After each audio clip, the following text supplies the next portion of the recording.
but I'm still wasting my time just getting by. As I'm drowning slowly, I scream into nothing just to feel something. Is anyone listening? The more that I feed it, the deeper I sink it. Is anyone listening?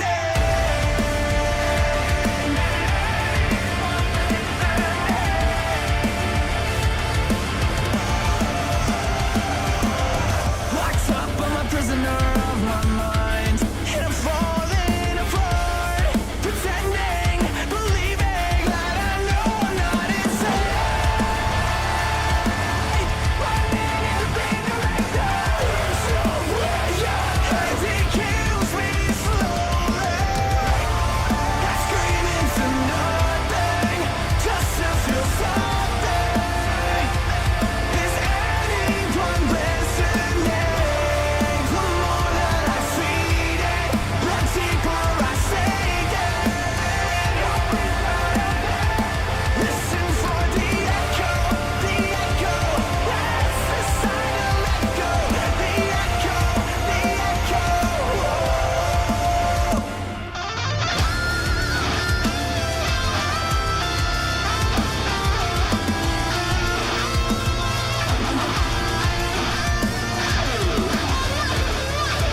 I hear Nick Houseman is being Nick Houseman. I'm surprised they invited him to the post-show media scrum, to be honest with you. Now we could put on his resume, banned from AEW and WWE media scrums. Great job. You're asking the wrong guy, bro.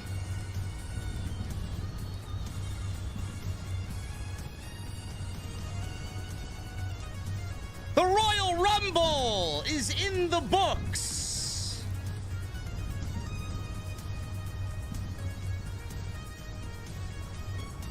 I'm not surprised by the outcome of both the men's and the women's Royal Rumble.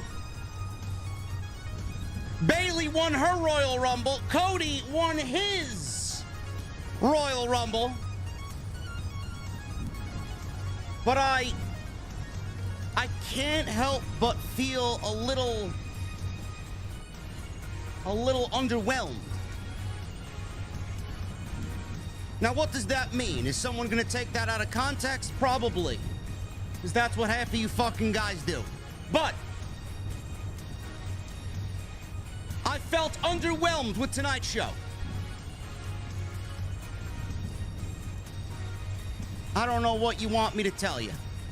You guys want me to go in on Triple H when he delivers mediocrity? You're gonna get it. Or maybe it was just Tampa and the fans of Tropicana Field, man. No energy. But I guess you're used to that with how shitty your baseball team is. I don't know, man. I expected a lot more. Ladies and gentlemen, we're going to the OTS venue. We're gonna walk down to my mother's basement where the beverages are cold. And this is the #1 stream in the entire wrestling community for your post-Royal Rumble. And when I get there, I want to know, what the fuck are you guys drinking? I'll see you over there.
Why has Triple H been so successful? Why is Triple H running WWE better than Vince McMahon and Bruce Pritchard on Monday and Friday night? Long-term booking.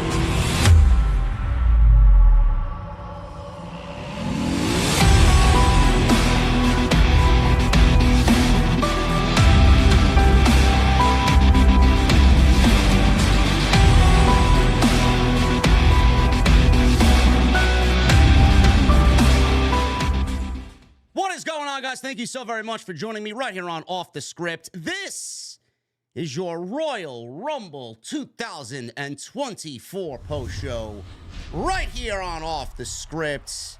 It is January 28th, 2024. I'm your host, JD from New York. As always, coming to you from the famous OTS venue.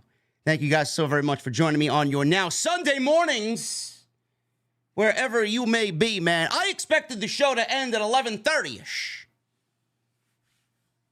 Show didn't end till about 12 o'clock. Not that I mind, because I'm all about the Royal Rumble. But I expected the show to end at 11:30 and me to be in this seat by 12. It's now 12:30. I was looking forward to this show, man. I was looking very forward to this show, very much to the Royal Rumble this year. I thought Triple H did a very good job building towards the Royal Rumble. I thought the stories that he told, the level of unpredictability that he told were really, really good going into the Royal Rumble this year. I was excited with everything that we had planned out and mapped out going into WrestleMania and seeing how it was going to play out inside the Royal Rumble matches, the men's and the women's. I don't want to sit here and tell you guys it was a bad show, because the Royal Rumble, even though some of them may be very middle of the road and very formulaic and very boring, they're never usually like, oh my God, this is like the worst ever. There's always some level of unpredictability. There's always something to enjoy about the Royal Rumble, no matter what. I think WWE missed the boat on both of these Royal Rumbles this year. In fact, I'm going to go out there and say this, again, for a second year in a row. I think the women's Royal Rumble was better than the men's Royal Rumble. I thought what WWE did tonight with the women's Royal Rumble was better than the men's.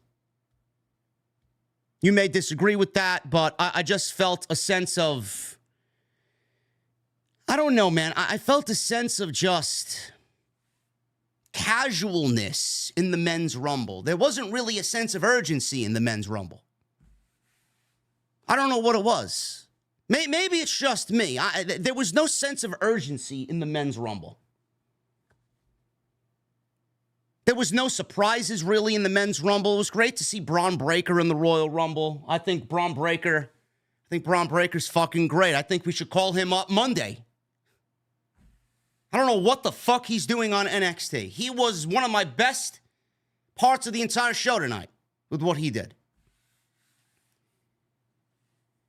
I know some of you are probably going to look at me like, oh, what are you talking about, JD? You don't know what you're talking about. There was no urgency in the men's Rumble. Down the stretch, there was no urgency. Gunther, McIntyre, Cody, Punk. I think a lot of us creators kind of predicted that those four men were going to be the final four.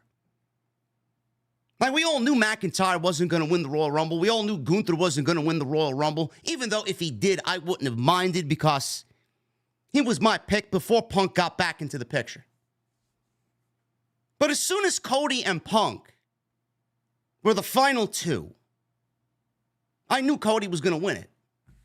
I just knew it. There was no way that WWE in that moment was not giving Cody Rhodes the Royal Rumble for a second year in a row.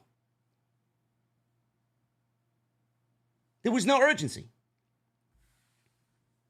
Meanwhile, with the women, honestly, Nia Jax had a great showing in the Royal Rumble.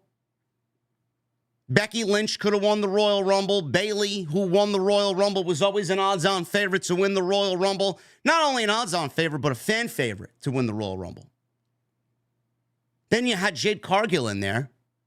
Then you had Tiffany Stratton in there. You had Roxanne Perez in there. I mean, the women's Royal Rumble down the stretch was probably what made it better to me than the men's Royal Rumble. Like, I legitimately thought, I'm like, I would not be surprised, late in the game, I would not be surprised if WWE gave this Royal Rumble to Jade Cargill. I'm like, they're gonna go and do it. They're gonna give Jade Cargill the Royal Rumble. I didn't get that sense in the men's Rumble. Tampa, and the energy in Tampa was as dry as any Royal Rumble I've ever seen. And I don't really understand why. I don't understand why. It's almost 50,000 people there, reportedly. That's the number WWE gave you. Almost 50,000 people there, and through, I would say, what did Becky Lynch come out at? Number 21? Up until number 21 in the Women's Royal Rumble, that crowd was as quiet as a church mass on Sunday morning. Literally no energy. And then the same thing for the men. I mean, he had a couple of surprises in that Braun Breaker came out. Andrade returned to the WWE. He came out. Cody was in there. Punk was in there. Gunther was in there. Jey Uso and Jimmy Uso started the Rumble. I mean, up until Cody, things were as quiet as possible for a Royal Rumble. Maybe it's the way it came off on television. I'd be curious to see if anybody was actually in the arena tonight. Maybe it felt different being there. And I don't know what the problem was. Both of these Royal Rumble matches were very, very similar in the way that they were booked. That's a big problem. That's a big problem. Both Royal Rumbles were very similar in the way that they were produced. The Royal Rumble is supposed to be unpredictable. WWE this year loaded up the ring with a bunch of bodies, and nothing spectacular happened, nothing major happened. There wasn't a big breakout star in any of these Royal Rumbles. I'm waiting for something to happen, and all I get is just, hey, let's play it safe tonight. That's what Triple H did tonight. He played it safe. I don't think we got anything else lined up at all coming out of these Rumbles. You would think that Jimmy and Jey Uso starting the Royal Rumble, that they'd build towards Jimmy and Jey at WrestleMania. You think maybe we'd find Gunther, his opponent for WrestleMania. Were there any other implications about where we're going into WrestleMania season that we typically find out in the Royal Rumble? I didn't see anything. Both of these Rumble matches were very, very similar in the way that they were booked, and that is a major problem. WWE used to have, you know what I miss in the Royal Rumble? Where someone comes in and just dominates the field for 10 to 12 minutes. He's the only guy in there or the only woman in there. Bodies coming out one after the other. Who's coming out next? Boom, elimination. Boom, elimination. Boom, elimination. There's really nothing that set up that level of excitement in the Royal Rumble. And again, I'm not saying that they were a complete bust.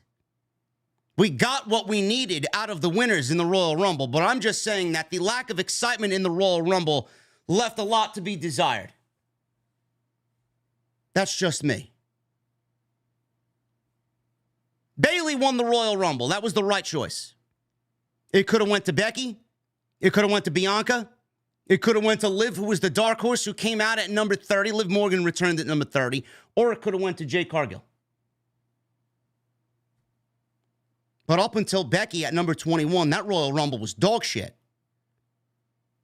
Number 21 all the way up till 30 saved the Women's Royal Rumble. I want you to know that. Everything else before that, minus Naomi, which we love Naomi.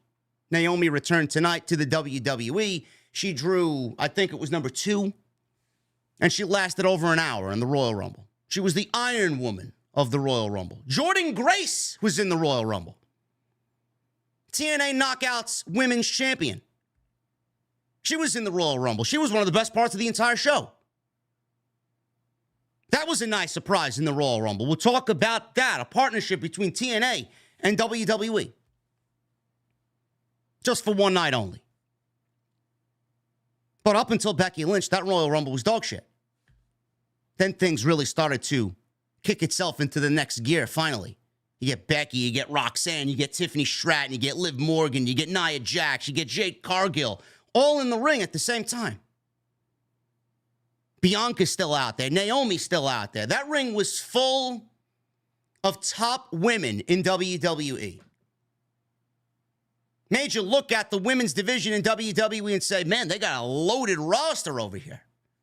The future is bright for the women's division in WWE, especially with Roxanne and Tiffany Stratton being out there in the Royal Rumble that late. Plus, you got Jade, who made her debut tonight. But the men's Rumble really never picked up, and they never really accelerated into that next gear, even with Cody out there. Sami Zayn drawing number 30 tonight left a lot to be desired. I expected Sami to be in the Royal Rumble.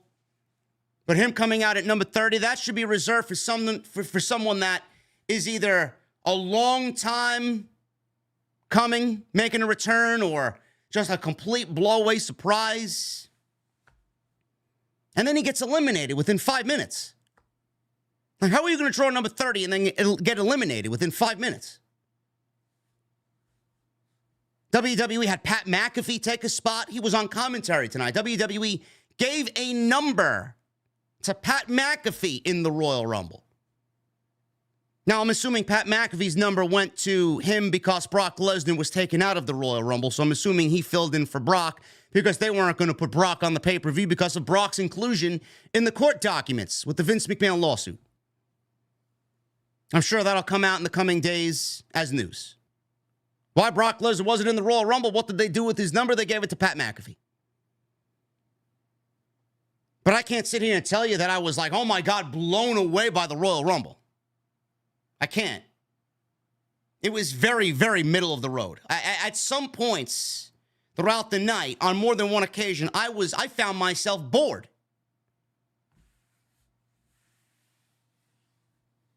I don't want to use this as a gauge for how WrestleMania season is going to go because I'm sure that WrestleMania season is going to be great.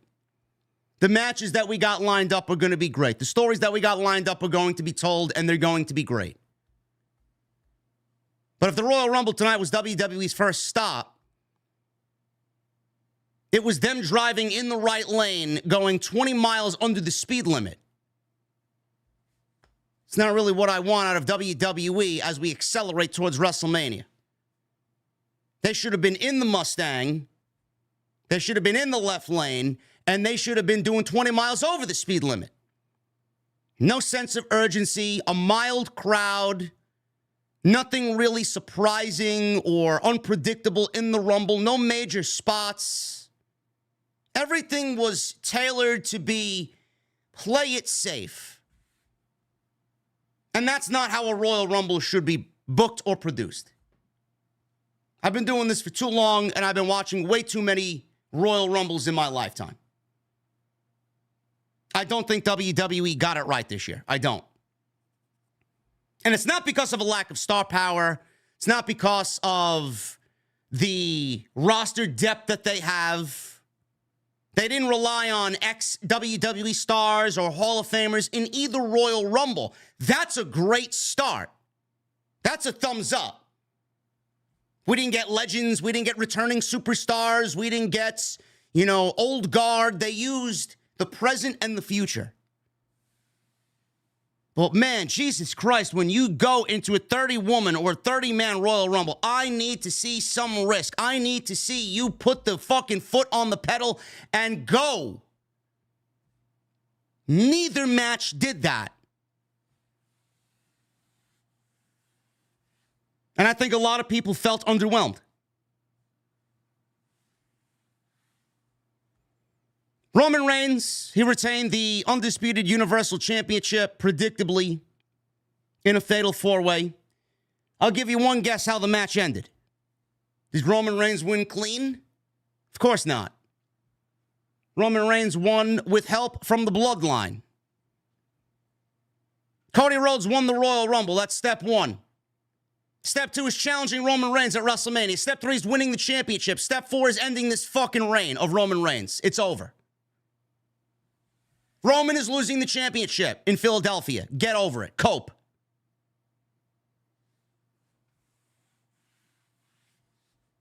Kevin Owens and Logan Paul, they wrestled for the United States Championship.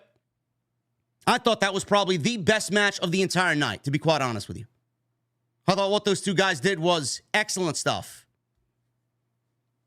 Didn't really like the ending. It was more tailored for TV than it was for a pay-per-view. And the crowd was ready for Kevin Owens to win the United States Championship, but he did not. Instead, he got himself disqualified. We're going to go over the show. We're going to go over who came out in the Royal Rumble, what number they came out at. We're going to go over the surprises. We're going to go over the spots that happened in the Royal Rumble, or the lack thereof, I should say. And we're going to go over the winners, debuts, returns, etc., etc. Here on Off the Script, man. It's been a very busy weekend. And I was contemplating playing Red Skies to open the show, but I didn't think the show was worth the Red Skies.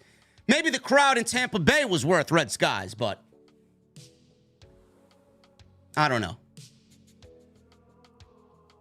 Maybe you guys feel a little different. I don't know, man. I feel underwhelmed. For a Royal Rumble, I just feel underwhelmed. I do.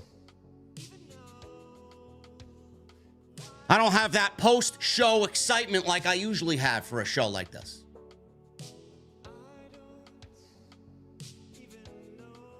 Quickly, guys, follow me on social media at JDfromNY206, Twitter, Instagram, TikTok, and Cameo. Thank you guys very much for all the support this weekend on X. Thank you for all the support on this channel this weekend, man. We blew the competition out of the water. Every single stream we did record numbers, man. Vince McMahon is gone. The devil is finished. Good prevailed over evil. Vince McMahon is gone. He resigned on Friday. We did a big celebration stream on Friday night. Go check that out. We did a big stream on Thursday when the Wall Street Journal news broke. My guy and Andrew Baydala. Today, Drew and I were live for the Rumble pre-show, previewing predictions. That was fun, so go check that stuff out. And tonight, we are live for the Royal Rumble, as Bacardi has just awoken from her slumber. Bacardi wanted Punk to win the Royal Rumble. She's probably going to yell at you in just a second, saying that Punk should have won, and Cody is not finishing his story. Thank you guys for the Super Chat love. I see we have a ton of Super Chats. We got several $100 bombs tonight, man. I will go over them all at the end of the show. Keep getting them in. Super Chats are yours. We'll hang out at the end of the show. Hit that thumbs up as well. Try for 2,000 likes on tonight's stream. And make sure you guys check out my sponsor for tonight's show, Manscaped, manscaped.com. Use that code SCRIPT20 at checkout. 20% off and free shipping, courtesy of Off the Script. Let's get into the Rumble as we start with the Women's Royal Rumble. Michael Cole, Corey Graves, and Pat McAfee were on commentary tonight. They took a little bit of adjusting. Pat McAfee hasn't been there in a few years or a couple of years. So him kind of sitting in that position, you know, I don't know how much of the product he still watches on a regular basis. He knows of the performers and he knows of the superstars. But I felt like Pat McAfee, Michael Cole, and Corey Graves were a little off at times on commentary, though I enjoy Pat's work. They settled in about halfway through the show, and things started to normalize with the three-man booth. But WWE loves Pat McAfee. They love his audience. He's got one of the biggest podcasts in the entire world, and WWE wants to utilize his popularity on their show, and that's a great move by them in the end. But I enjoy his work and his charisma and his enthusiasm and his energy. On a show that was lacking some energy, Pat McAfee brought the energy. So I appreciate that. Bayley. Like we discussed already, Bayley won the Women's Royal Rumble. We'll get into how she won, and she's going to WrestleMania. So, Natalya, she came out at number 1. Already starting off very mid with Natalya. Out comes Naomi. She got a huge reaction. Great entrance for Naomi. Returning to the WWE after a year and a half. Doing some great work over on TNA as TNA Women's Champion, or then Impact Women's Champion. Now it's the TNA Knockouts Championship as they rebranded at the beginning of this year. She looked great. She wore neon green. She had Naomi sprayed black in her hair. She looked awesome. Happy that Trinity is back in WWE. And this is going to be a new start for someone who was obviously frustrated with the previous WWE administration. And she lasted over an hour in this Royal Rumble. Excellent showing tonight, and glad that she's back. So Natalya and Naomi started the show off. She got her big flashy entrance, and Michael Cole did mention that she did win the TNA Knockouts Championship while she was gone. That is something that you probably would never hear if Vince McMahon was still sitting in Gorilla. She got a big reaction. Welcome back, welcome back. Natalya let her have her moment. Trinity looked like she was getting very teary-eyed and very emotional. Crowd loved Naomi being back. Excellent spot. Happy to see her back. Bayley got the number 3 position. So Bayley lasted all the way from number 3 to win this thing in the end. She got a good reaction as well, and it's mostly because she was the fan favorite to win the Royal Rumble. Not that she's a babyface, but she was the fan favorite. I think a lot of fans kind of got on the Bayley bandwagon as, you know what, we see a lot of Becky. Becky gets her success. Charlotte gets her success. Sasha's not there anymore. And Bayley, she seems like the odd woman out of the 4 horsewomen. What is it? Always a bridesmaid and never a bride is Bayley, right? This year, Bayley is getting her wedding at WrestleMania. No pun intended. But she came out at number 3. Candice LeRae came out at number 4 to 0 reaction. No reaction for Candice LeRae. And that was one of the biggest problems with the Women's Royal Rumble. A lot of these women have been booked like shit. And then you want to throw them out there in the Royal Rumble, and they get 0 reaction because the fans don't give a shit about them because we haven't seen enough of them on TV, and we don't have any emotional investment in someone like Candice LeRae. So what do you expect the crowd to do when someone like Candice LeRae comes out at number 4 in the Royal Rumble, who is a fantastic professional wrestler, but we have no emotional ties to Candice LeRae in any way whatsoever? And I know it's not going to be an overnight thing. I know only so many women can be on TV. But this is a lesson learned. And a lot of this has to do with Vince McMahon, because when Vince was there still booking the show, Candice never got a fucking shot on TV. It was only Triple H, when he finally took over, that Candice started to finally see some TV time with Indy Hartwell. It's not going to be an overnight thing. It's going to take some time. Hopefully Triple H understands that. Hopefully they were listening to the lack of reaction for women like Candice LeRae. This wasn't the only one. Jordynne Grace came out at number 5. I was tipped off before the show started that Jordynne Grace was going to be a part of the Women's Royal Rumble, and there is news on why Jordynne Grace, the women's champion over in TNA, was on WWE television here in the Royal Rumble. This is coming from Fightful Select. TNA Knockouts champion Jordynne Grace was at the show tonight as a major surprise. As I just mentioned, she was number 5. Fightful had heard that WWE reached out to outside companies about potential Royal Rumble surprises. And Fightful was told that WWE contacted TNA this past weekend to inquire about Jordynne Grace, and everything went through TNA. Grace is not joining WWE. Grace is still signed with TNA. Though after tonight, the way she looked, the way she interacted, the way she wrestled with the WWE talent, I could absolutely see Jordynne Grace jump over to WWE when the time is right. If the WWE picked Jordynne Grace, of all people, on that roster to show up in the Royal Rumble and nobody else, then they may have eyes on Jordynne Grace when her time with TNA is up. That's just an observation that I came to myself. It might not be the case at all.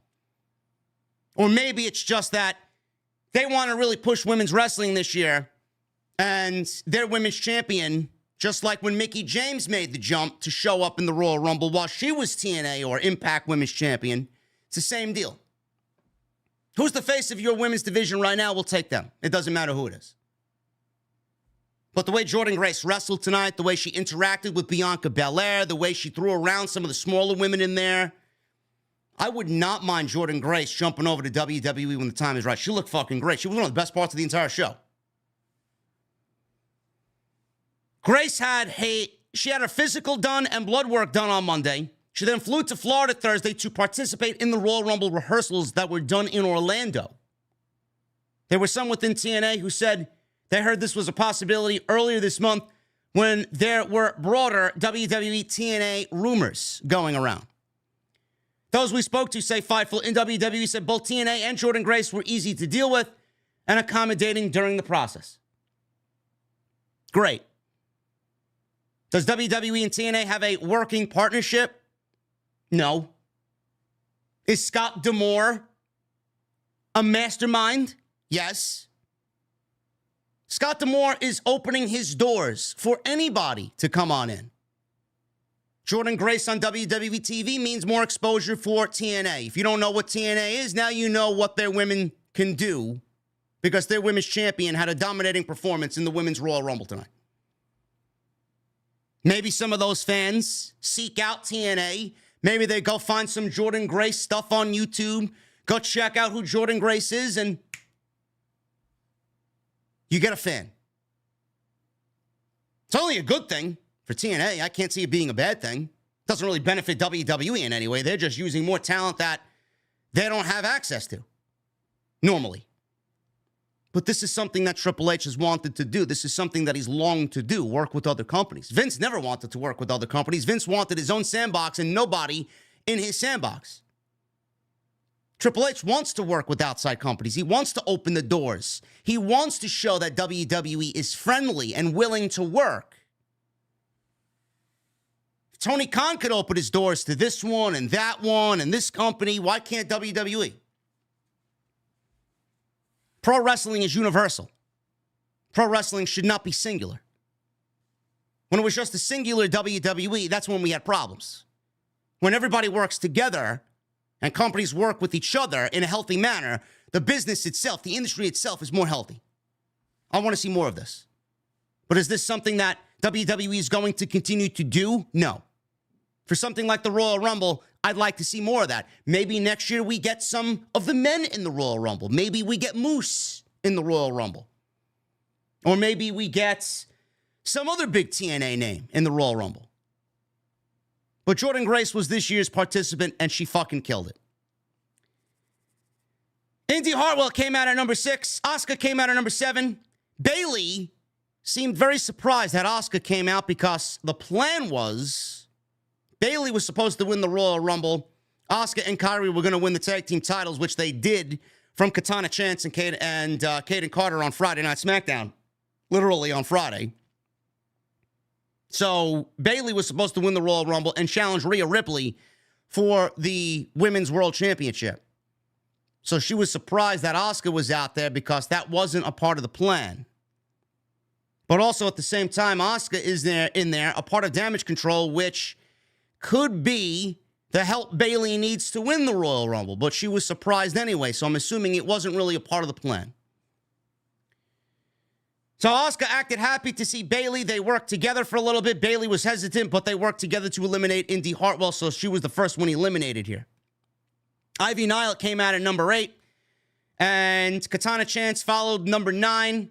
Grace and Nile looked at each other before they started showing off their strength by hitting delayed vertical suplexes on Chance and Candice LeRae, respectively.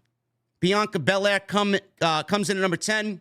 Belair knocked down Asuka and Bayley with a double blockbuster. Belair dropped Candice onto LeRae. Or not Candice onto LeRae. That's the same person. Chance onto LeRae. And Bayley before hitting all three of them with a springboard moonsault. So Bianca was a house on fire in the early seconds of entering the Royal Rumble. Kyrie entered at number 11. She got no reaction. Kyrie got zero reaction. I don't know what it is with Kyrie, but she's gotten these lukewarm reactions since returning to WWE. I don't know what it is. When she's with Asuka and Damage Control, it's fine. But when she comes out on her own, there really isn't much of a reaction for Kairi Sane. She comes in. She worked with Bayley and Asuka to eliminate Candice LeRae. So goodbye to the Poison Pixie, Candice LeRae. Tegan Nox comes in at number 12. Zero reaction. Indy Hartwell, zero reaction. Candice LeRae, zero reaction. Tegan Nox, zero reaction. Natalya, zero reaction. So 4 of the 12 that first came out in the Women's Royal Rumble, zero reaction. She took Bayley out with a Molly go-round. Tegan Nox eliminated Natalya, but Bayley eliminated Nox very soon thereafter. She barely lasted a minute. Goodbye, Tegan Nox. Tegan Nox is somebody that I would think would go 20, maybe 30 minutes, show that underdog mentality, last in the Royal Rumble, build some stock, build some equity in the Royal Rumble. No, you just throw Tegan Nox in there and eliminate her after 60 seconds. Yeah, that's going to really get her over. It's ridiculous. Then you want to know why I come on here and say that the Women's Royal Rumble up until number 21, where Becky Lynch came out, was fucking dead. That's a problem. So not only are these women ice cold going in and getting zero reaction, there's no emotional investment in any of these women outside Naomi and Bayley and Asuka because they've built equity up with the fan base. Then you want to throw someone like Tegan Nox in there and get eliminated after 60 seconds? That's a fucking problem. Kaden Carter comes out, zero reaction. They just held the women's tag team titles. Zero reaction. Sane was almost eliminated, but somehow held on like a spider. She was over the top rope and hanging on to the rope. Her feet were pressed against the LED boards on the side of the ring. Her feet never touched the ground. Now, I was thinking, is this a botch? Is she supposed to be hanging there like that? But then all of a sudden, she couldn't hold on anymore, and she fell down and got eliminated. So she's gone. Kairi Sane is eliminated. Chance and Carter then eliminated Asuka. This left Bayley all by herself. She was the only member of Damage Control in the match now. She did not have Asuka, and she did not have Kairi Sane to help her win the Royal Rumble. She was all on her own. Chelsea Green came out at number 14. Chelsea Green holds the record for the fastest elimination in Women's Royal Rumble history. She held on to, I don't know how long she remained in there, but she was in there for several minutes. So she was not eliminated in record fashion this year. She was in there. Belair gave Jordan Grace a KOD on the ring apron to eliminate her. That was a great spot and a great KOD. Jordan Grace sold that bump beautifully. The impact was there. It felt impactful. She got eliminated, fell to the outside, and Jordan Grace, the TNA Women's Champion, eliminated. Now, I personally would have loved to see Jordan Grace last in there a little bit longer and kind of be in there till the end. Not really to the end, but at least be mixed in with those women towards the end. I think that would have been great. You bring this woman in, you put her in the Royal Rumble, you give an outsider. This is what I don't understand. And maybe I'm the only one that thinks this way. You give an outsider like Jordan Grace, who's fucking great at what she does. She's a great wrestler. Very intimidating. She looks great. She's a champion. You bring an outsider in to take a spot from one of your own, and then she doesn't last past number 15? I would have loved to see Jordan Grace in there a little bit longer. A little bit longer. Like 15 minutes longer. 20 minutes longer. She was doing great. No reason to eliminate her in that moment. In that moment. None. But I guess beggars can't be choosers. The minutes that she had, she maximized, and she looked great. And she mixed it up with Bianca Belair, who's main evented WrestleMania before. So you really can't take anything away from the spot that they did give Jordynne Grace. I'm greedy. I'm acting selfish. I wanted more. I'm sure you guys did as well. So she was eliminated. Green was also eliminated, but Piper Niven saved her. Piper Niven was in there. She came in at number 15. Niven teased dropping her on purpose, but didn't. Don't know why they're even teasing still being a tag team. Split them. Chelsea Green should be on her own. I think Chelsea Green's being held back. She's great. WWE should really start focusing on Chelsea Green being a singles performer. Same thing with Piper Niven. Piper Niven could be what Ivar is in the men's division. He's fucking killing it. She should just be dominating people, showing everybody what she could really do. This tag team of Chelsea Green and Piper Niven really never made any sense to begin with. And I think Chelsea Green deserves better. Niven squished Green in the corner by mistake, which was a miscue. Xia Li entered at number 16. No factor here for Xia Li. Nobody even gave a shit that Xia Li was out there. Then Zelina Vega comes in at number 17. She planted Niven with the DDT. Maxine Dupree came out at number 18. I don't know why she was even in the Royal Rumble. I'm pretty sure we could have found somebody else to replace Maxine Dupree. Listen, Maxine Dupree, beautiful woman, has a spot on the roster. She should be a valet. She should not be in the fucking Royal Rumble. She should not be on TV wrestling. She has a purpose on TV, and it's not in the wrestling capacity. She's not good. Why are you putting her in the Royal Rumble and taking away a spot from somebody else that could have made a bigger impact for the Royal Rumble? Maxine Dupree didn't even do anything in the Royal Rumble that would really deem her memorable or deem her position memorable. She didn't do anything. Just a wasted spot. She didn't look good in there. She doesn't look good anywhere. Piper Niven eliminated Katana Chance. Nia Jax comes in at number 19. Nia Jax has been doing some decent work as of late. That's all I'll say. Her match with Becky was really good. They've actually turned the corner with Nia Jax, booking her correctly. It's not bad. It's not bad. She's been booked to her strengths. So I appreciate that. She came in there, and WWE, up until this point, was loading the ring up with bodies. They were saving all these bodies for Nia Jax. She comes in at number 19. She eliminated Xia Li. She eliminated Ivy Nile. Piper Niven drove Jax into the corner, and unfortunately, Chelsea Green was in the corner, so she got double squished. Shotzi came in at number 20. Naomi and Shotzi teamed up on Nia Jax before Dupree hit a reverse caterpillar. Pat McAfee asked, what do you call that? And Michael Cole said, I think we call that the larva. I don't know why I laughed at that. She did a reverse caterpillar, like Otis. Otis does a regular caterpillar. She did the reverse version of whatever Otis does. So she hit the reverse caterpillar. All of the women, 8 of them that were in the ring, tried to eliminate Nia Jax, and like fucking her bursting out of a birthday cake. Surprise! She just throws everybody out of the way. She threw all 8 women off of her. Bayley eliminates Maxine. Jax eliminates Piper Niven.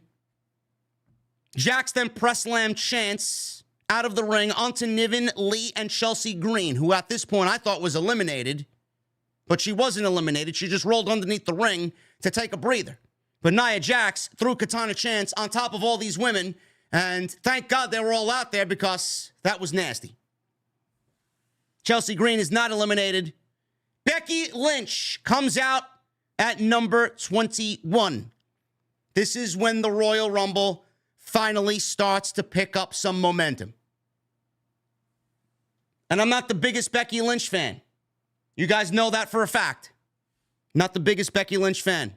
But I will say this. Becky's body of work in the last year from what she's done with NXT, what she's done with Tiffany Stratton, and what she's done on the main roster right now without holding a women's championship, which I appreciate. She's done some great work. Becky is fucking great at what she does. Sometimes I just don't get the man. Sometimes I don't get the humor. Sometimes I don't really get what the hype is about. But is Becky Lynch a star? Absolutely. Is Becky Lynch a great wrestler? Absolutely. My problem is WWE has so much heavily relied on women like Becky and Bianca and Charlotte, where it's just the same three women over and over and over again. That's why I appreciate that Io is the champion and Rhea is the champion. I appreciate that very much. I appreciate that Becky hasn't touched main roster gold in a year plus. Charlotte being out, listen, I don't want anybody to have a debilitating injury, but Charlotte being out isn't the worst thing in the world because that means other opportunities are to be had on SmackDown. Bianca hasn't held women's gold. I appreciate that. These women don't need championships to remain stars. WWE's got this thing about them. Oh, I don't know what we're going to do. Becky doesn't have a championship. It's like they get fucking a massive anxiety attack. So I appreciate that. It's actually a breath of fresh air that Becky Lynch isn't in the fucking main event. What else does she have to prove? As soon as Becky Lynch came out, big pop. And the Royal Rumble picked up momentum. This is where it actually got good. From numbers 1 till 20, I'm like, what am I watching here, man? Like, there's nothing going on here. Half the women in the field, minus Jordan Grace and Bianca Belair, felt like a fucking afterthought. Nia Jax gets out there. You knew she was going to have a role in this thing. But everybody else, I mean, I'm just waiting for something to happen, and nothing was happening. Alba Fire comes in at number 22. Becky Lynch shoved Chelsea Green off the apron. This was a silly elimination. Green was on the apron. She comes back after being outside. She goes over the top rope. She's on the apron. She's hanging on. Becky Lynch takes her fingers off the ring apron, kisses her forehead, and then shoves her off the ring apron. Kind of silly. Chelsea Green was eliminated. Alba Fire comes in at number 22. Shayna Baszler came in at number 23. Valhalla came in at number 24. Michael Cole, he went berserk because Valhalla was wearing the reindeer garment that she wears. I don't know what she was wearing. She had this deer antler helmet that she wore to the ring. As she walks to the ring, R-Truth's music hits, and he runs down the aisle. R-Truth runs past Valhalla. He looks at her like she's in the wrong place. He runs to the ring. He gets in the ring, and he's looking around. He's like, where are all the men at?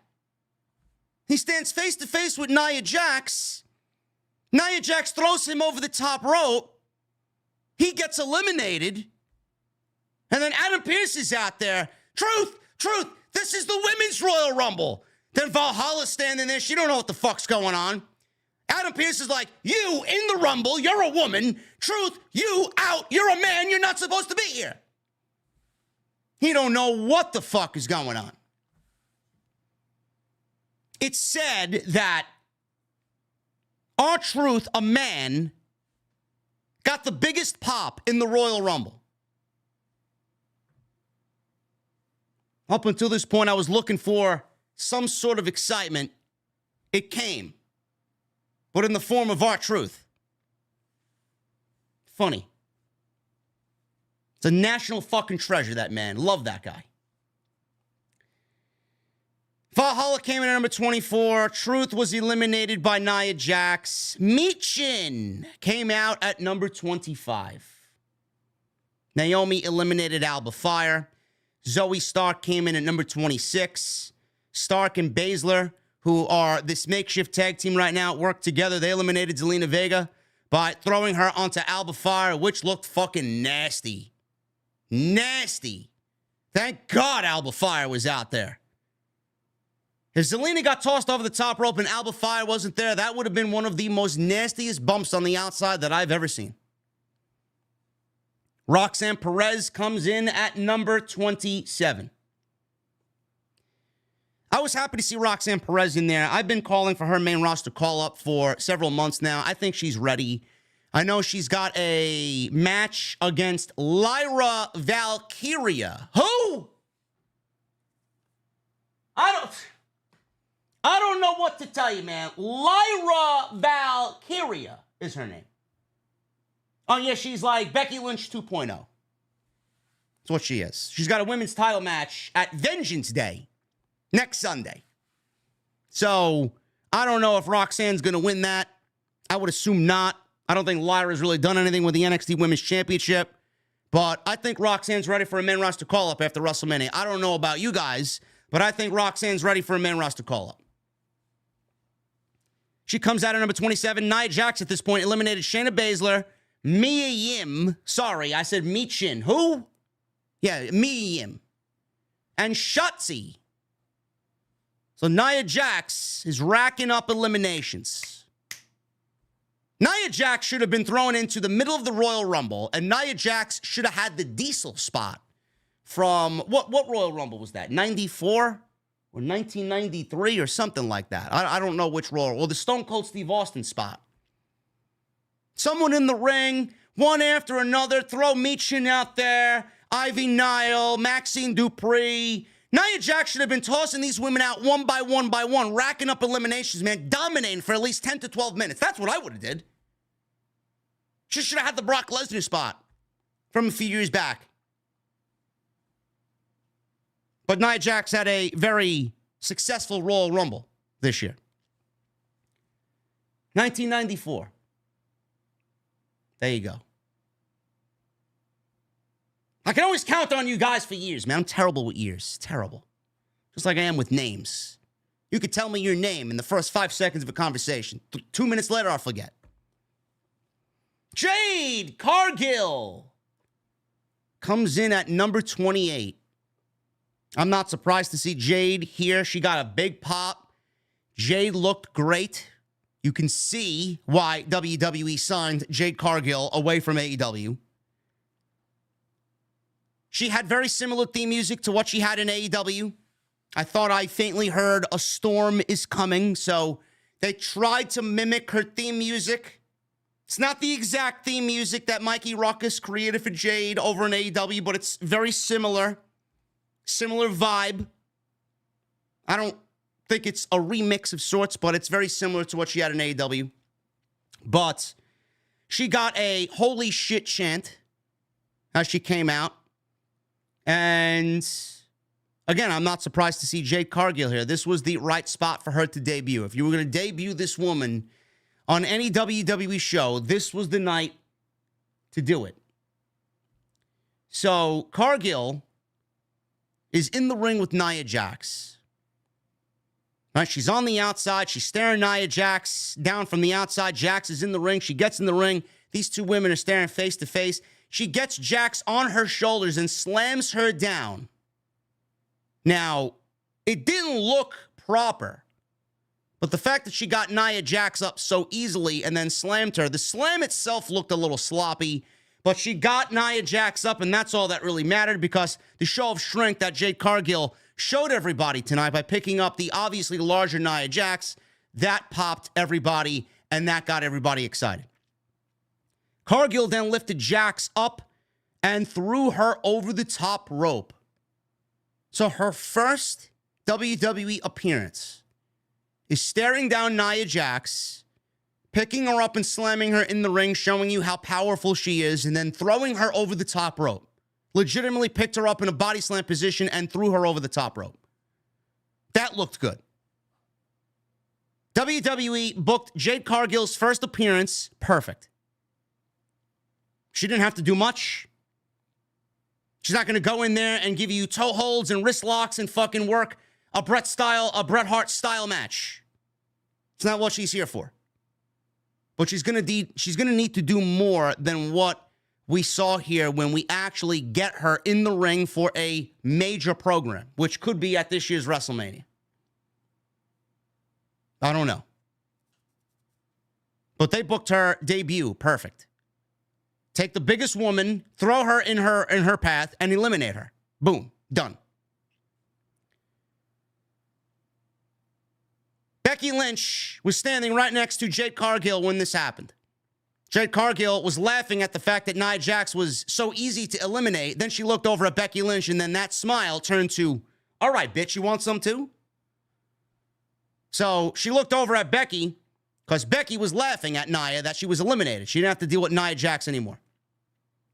Tiffany Stratton comes in at number 29. Happy to see Tiffy time on WWE television tonight. Number 29. She is the next Charlotte Flair. Mark my words. Whatever you think of Charlotte, Stratton's going to be better. Clip it, mark it down, get ready. The woman is ready. If Tiffany Stratton, this is how confident I am in Tiffany Stratton. If Tiffany Stratton won the Royal Rumble tonight, I would have fucking marked out. If Tiffany Stratton won the Royal Rumble, I would have loved to see her go to WrestleMania. Is she ready for that spot? I think she is. I think she is. She's got the look. She's great in the ring. She's only been doing this for 2.5 years. Imagine that. That's someone I have high hopes in. That's someone that I'm very interested in seeing grow, mature, and level up. Keep an eye on Tiffany Stratton.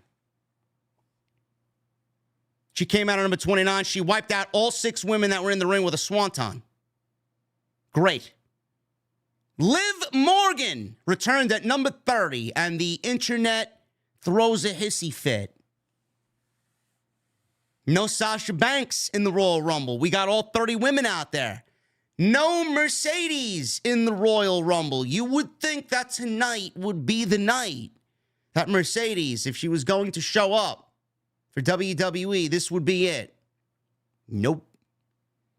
This is now a huge exclamation point. Is it confirmation? No, it's not. But this is a huge indicator that she's not returning to WWE, and this is a huge indicator that she is now AEW bound. People were complaining, where's Sasha? Where's Sasha? Liv Morgan returned. And you're asking where Sasha is. Tiffany Stratton's out there. Roxanne Perez is out there. Becky Lynch is out there. Bayley's out there. Jade Cargill's out there. Liv Morgan's out there. Yet you want Sasha Banks. I don't really understand everybody's line of thinking here. Some people are really fucking mental, man. You know, you look at it as, oh man, where's Sasha? Fuck this shit. I'm done. Meanwhile, you take away Liv Morgan's spot coming back because Sasha didn't show up. Yet I'm looking at it in a completely different way. Who's out there? Look at who the fuck is out there. Jade Cargill, who I'm not really high on yet, got potential, but she's obviously going to be something huge. Bianca Belair, Becky Lynch, Roxanne Perez, Tiffany Stratton, Becky Lynch, Liv Morgan, and you want Sasha Banks in the Royal Rumble. Bayley out there, but you want Sasha Banks in the Royal Rumble. You know what I looked at? You know what I saw? I saw a Royal Rumble without Sasha Banks, and I'm saying to myself, we don't need Sasha Banks. The future of WWE is right in that fucking ring right there. You list off those women to me and tell me that that's WWE's women's division. What the fuck do you need Sasha Banks for? Why is everybody so greedy? WWE has more than enough resources to get by without Sasha Banks. They don't need Sasha Banks. They don't.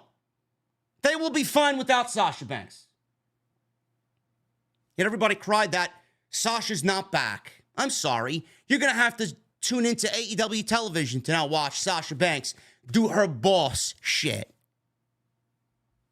Get with the program, man. Stop disrespecting the future of WWE because Mercedes Moné didn't show up. Liv Morgan's out at number 30. Belair and Cargill each hit press slams while staring at each other on Liv Morgan and Becky Lynch, respectively. The crowd then popped because the two women faced off face to face. Jade was licking her lips. Bianca welcomed this challenge. And what you're looking at right here is a WrestleMania match in the making this year. They're going to do it. I genuinely believe that WWE is going to do it this year. This was Jade's first test.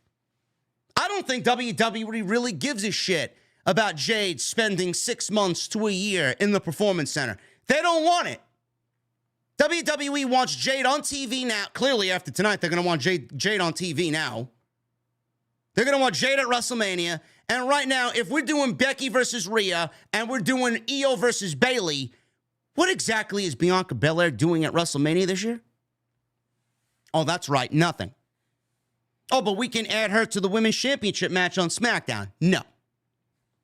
Absolutely not. WWE is going to do Bianca Belair versus Jade Cargill at WrestleMania this year. That's my prediction. So right now, where else does she fit on the WrestleMania card? Nowhere. That's a tailor-made match that they just teased for you right there. That was the first test. People ate it up. Expected in Philadelphia. So they faced off face-to-face. They were attacked by Stratton and Bayley. They did not lay a hand on each other, which is another indication that the match is coming. Becky Lynch was almost eliminated by Jade Cargill, but she held on. Becky Lynch was on the apron. Cargill swung at Naomi, was in the ring. I didn't even mention that. I completely forgot about Naomi at this point. Yet you want Sasha Banks back. So Naomi's in there. Cargill swung at Naomi into Lynch, knocked her out. Cargill tossed Naomi over the top rope. She lasted an hour. She was the Iron Woman of the Royal Rumble. Stratton was almost eliminated, but held on to Belair's braid, which was fucking ridiculous. It did not look good for Bianca there, man. That looked vicious. My goodness. Imagine being tossed over the top rope, but holding on to Bianca's braid. Bayley kicked Belair to eliminate both Belair and Stratton. Final three were Jade Cargill, Bayley, and Liv Morgan. It was at this point where some doubt crept in. I said, well, Liv Morgan's not winning the Royal Rumble. I wouldn't be surprised if Jade Cargill wins this fucking thing. I thought WWE was going to give Jade Cargill the fucking Royal Rumble. Imagine that. All three wound up on the apron. They went back and forth, really playing up the unpredictability. It was anybody's game here. Morgan and Bayley teamed up on Cargill. Cargill looked like she was about to jump out of her ring attire. Maybe we need to come up with a different design next time. She spent more time fixing herself so she didn't pop out of her ring attire than anything.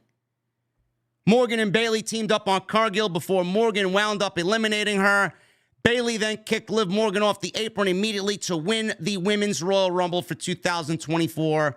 Bayley gets a huge reaction, points at the sign. Bayley wins the Women's Royal Rumble and is going to WrestleMania to challenge either Rhea Ripley or Io Sky for the women's title. I thought this was, from 21 on, I thought this was a very good Royal Rumble. Before that, minus Naomi and minus Jordynne Grace, this shit was a dud. An absolute dud. Now, I saw some people saying online this was the greatest Women's Royal Rumble that they've done in 7 years. In all 7 years. How many of these things we've done? 7 of the Women's Royal Rumbles? This was not the best Women's Royal Rumble. It was not. But if you look at 21 on to 30, I would say that as far as what you looked at in regards to WWE star power, if you look at this Royal Rumble from a different set of eyes and look at the depth of the women's division, then yeah, WWE's 2024 Women's Royal Rumble probably ended up being the best because of the sheer talent that they had in the Royal Rumble, where they didn't need to rely on ex-WWE stars, legends, or other bullshit to fill in some spots. They, minus Jordynne Grace, they used a lot of in-house talent, mostly in-house talent. Bayley won. And she's most deserving. And we talk about Charlotte, overexposed. Talk about Becky, overexposed. Bianca has filled into that Sasha Banks role. She's kind of overexposed and kind of flaring out as a babyface.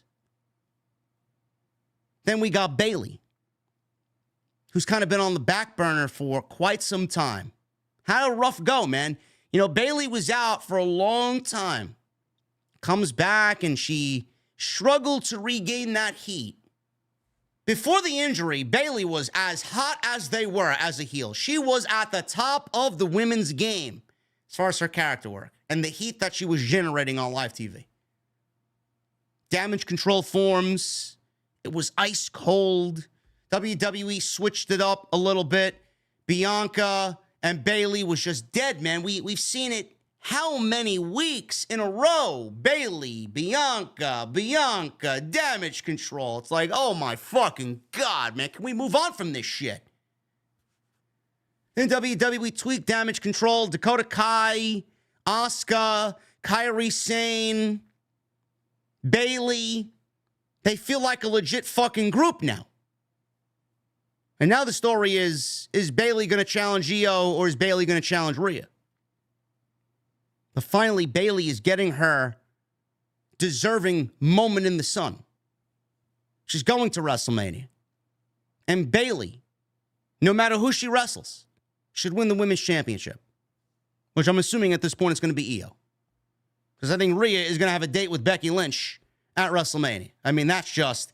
Becky, I thought Becky was going to win the Royal Rumble, especially after Damage Control won the tag team titles on Friday night from Kaden Carter and Katana Chance. I thought they were going to pass on Bayley, and Bayley was going to have Damage Control, kick her out of the group, and then she was going to find her way into a title match via the Elimination Chamber. That's the way I thought it was going to go. And I thought Becky was going to win the Royal Rumble. But Becky didn't win the Royal Rumble. But we all know WWE's headed towards Bianca, or Becky rather, and Rhea. So Becky more than likely is going to win the Elimination Chamber to get a shot at Rhea Ripley. Rhea Ripley will probably defend that Women's Championship against Nia Jax in Perth at the Elimination Chamber. Beat her. Becky wins the chamber. We get Becky and Rhea at WrestleMania. Bayley and Io at WrestleMania. Jade and Bianca at WrestleMania. Those will be your 3 women's matches in Philadelphia. My prediction. But up until Becky Lynch, this was not the best Women's Royal Rumble of all time. This was one of the most boring Women's Royal Rumbles of all time. But if you look at it from sheer star power from 21 on,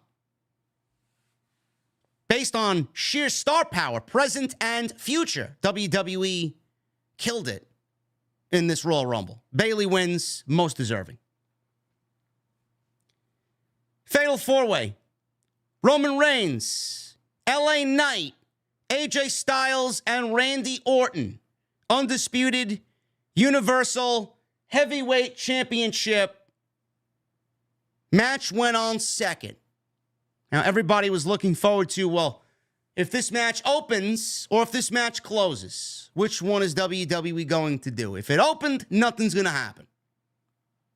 If it closes, we may see WWE throw up that trademark logo, and then we hear The Rock's theme music go off, but we didn't get no Rock tonight. We didn't get no surprises. This match went on second, and I think we all knew exactly how this one was going to end up. I don't really think I paid that much attention to what was going on here. Clearly, I took my bullet points, but the match itself was very predictable. I don't think anybody really thought Roman Reigns was losing the championship here, especially in a match going on second. Never going to happen. So Randy Orton made his ring entrance first, and then we get AJ, LA Knight, and Roman Reigns. LA Knight's ring entrance was sponsored by Slim Jim. There were Slim Jim logos all around the ringside area. Slim Jim backed out of the Royal Rumble sponsorship because Vince McMahon's allegations in the Wall Street Journal. Then Vince was removed on Friday night during SmackDown. He's no longer with the company. He's finished. Goodbye, rotten hell, drop dead.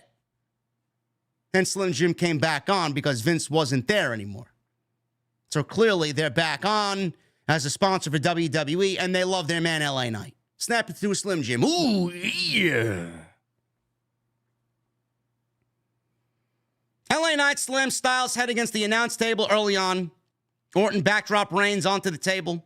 LA Knight responded by giving Styles a backdrop. They were going back and forth. LA Knight showing Randy Orton, is that how you do it on the table? That's your spot. That's how you do it? Randy Orton said, no, this is how you do it. And then he dropped LA Knight on the table.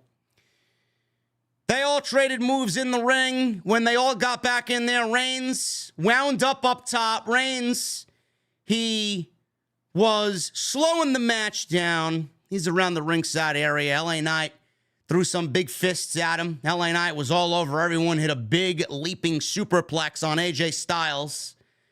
Knight hit Reigns with the BFT. Michael Cole went crazy for legitimately no reason. He thought Roman Reigns was going to be pinned by LA Knight after the BFT, but no, AJ Styles fell over him and broke the cover up at a 1 count. Styles fought back, hit Reigns with the Styles Clash. LA Knight broke up the cover. Orton gave Knight a draping DDT. Styles set up for the phenomenal forearm, but Randy Orton went right up to him at the ropes and brought him down with an RKO. Orton also RKO'd LA Knight. And one of the best RKOs you will see all year. Mid-Superman punch. Randy Orton RKO'd Roman Reigns. Crowd went crazy. This was one of the best spots of the entire night. Gotta love Randy Orton. The crowd thought that this was the finish because Randy Orton delivered RKOs out of nowhere and nobody kicks out of the RKO. But when Randy Orton made the cover on Roman, 1, 2, we see somebody in a fucking hoodie pull the referee out, and it is Solo Sikoa. Here we go. Everybody moaned and groaned. Everybody's like, it's the same shit all over again. Here's the bloodline. Sikoa beat the shit out of everyone. The crowd booed. Solo stacked up Knight and Orton for Reigns before leaving the ringside area. Sikoa then went up for a running hip attack on Styles, but Styles moved near the ringside barricade, and he crashed through the ringside barricade, almost killing Samantha Irvin. Ridiculous. Reigns stood up in the ring, but Styles nailed him with a phenomenal forearm. Reigns wound up stacking up Orton on top of Knight, or Knight on top of Orton, I should say. Styles covered them, but they all kicked out. Styles grabbed the chair and attacked Roman Reigns and LA Knight. Chair's illegal here. Orton fought off Styles, but Reigns speared Orton out of the ring. Knight dropped Reigns and went for the BFT, but Reigns shoved him into the ropes as Styles was setting up for the phenomenal forearm. Styles came down nasty off the top rope. He fell off the top rope. Reigns set up for the spear on AJ Styles. 1, 2, 3. And that was it for Roman Reigns. As I predicted, he pins AJ Styles. AJ Styles was the one that was going to take the pinfall here. There was nobody else that made sense. And Roman Reigns wins a very predictable match with the help of Solo Sikoa. And the crowd goes mild. Randy Orton was never winning the championship. Randy Orton was never winning the championship. It was never a possibility, ever. LA Knight was never winning the championship. And AJ Styles was absolutely a zero chance of winning the championship. But WWE put them in this match instead of putting them in the Royal Rumble because they weren't going to win the Royal Rumble either. WWE figured we could make them look strong in the Rumble or in this match instead of them being in the Rumble. That's what their mentality was. Let's put them in a fatal four-way. We'll make them look stronger in this match with Roman than if they were in the Royal Rumble. We'll pin AJ because AJ's just the fall guy here. Couldn't pin LA Knight because LA Knight's hot. They want to keep him hot going into WrestleMania for whatever he does going into WrestleMania, which I think it will be LA Knight and Logan Paul. And Randy Orton, I'm assuming, is going to get Randy Orton and Roman Reigns at Elimination Chamber. That's what I think we're getting. Or maybe we don't get that at all. And maybe they don't do Roman defending the title in Perth. I don't know. Other than that, I don't know what you do with Randy Orton in Elimination Chamber. I don't know. Cody's choosing Roman, no doubt about it. So the Elimination Chamber is going to be for the shot to wrestle Seth Rollins on Monday Night Raw. So what do we do with Randy Orton? Does Randy Orton wrestle Solo Sikoa at Elimination Chamber? Does Roman not make it there? Does Randy wrestle Solo? Some people were saying Randy versus Solo is Randy's WrestleMania match. That is not a WrestleMania match for Randy Orton. That sounds awful. That's a television match. That's what you're going to do with Randy Orton at WrestleMania. Solo Sikoa? No. Talk about fucking boring. Nobody wants to see that, so stop. You don't want to see that. More like an Elimination Chamber match if Roman's not going to be on the show. This match was fun, I guess. I mean, it was entertaining. Spots were cool. But what do you want me to sit here and tell you? Roman Reigns wins another match via help of the Bloodline, and it's about time we get Roman Reigns to drop that fucking title. We are well past our expiration date. This is like 3-month-old milk. In this case, it's fucking 10-month-old milk in the refrigerator, in the refrigerator past its expiration date. Because looking back at it, even though we mostly wanted Cody to get some adversity, looking back at it, he should have won the fucking title last year. No, but WWE wants to drag it out a little bit longer so that we get more days tacked on Roman Reigns' now unimpressive reign. His title reign needs to fucking come to an end. It's the same shit every fucking pay-per-view he's on, same match he's in. And I spoke glowingly of Roman Reigns and his body of work, and everything he touches turns to gold. Right now, I don't feel that way. Not even fucking close. You just get a sense that it's the well is dry. The well is fucking bone dry right now. Nobody cares. More people want to see him lose than want to see him win. What are we doing? He retains the championship. Great. WrestleMania, Cody, Roman, finish the fucking story. Logan Paul, he went one-on-one with Kevin Owens for the United States Championship. I thought this was the best match of the entire show. Big fan of Logan Paul. Big fan of Kevin Owens, but a big fan of Logan Paul, being that he's only done this a year and a half.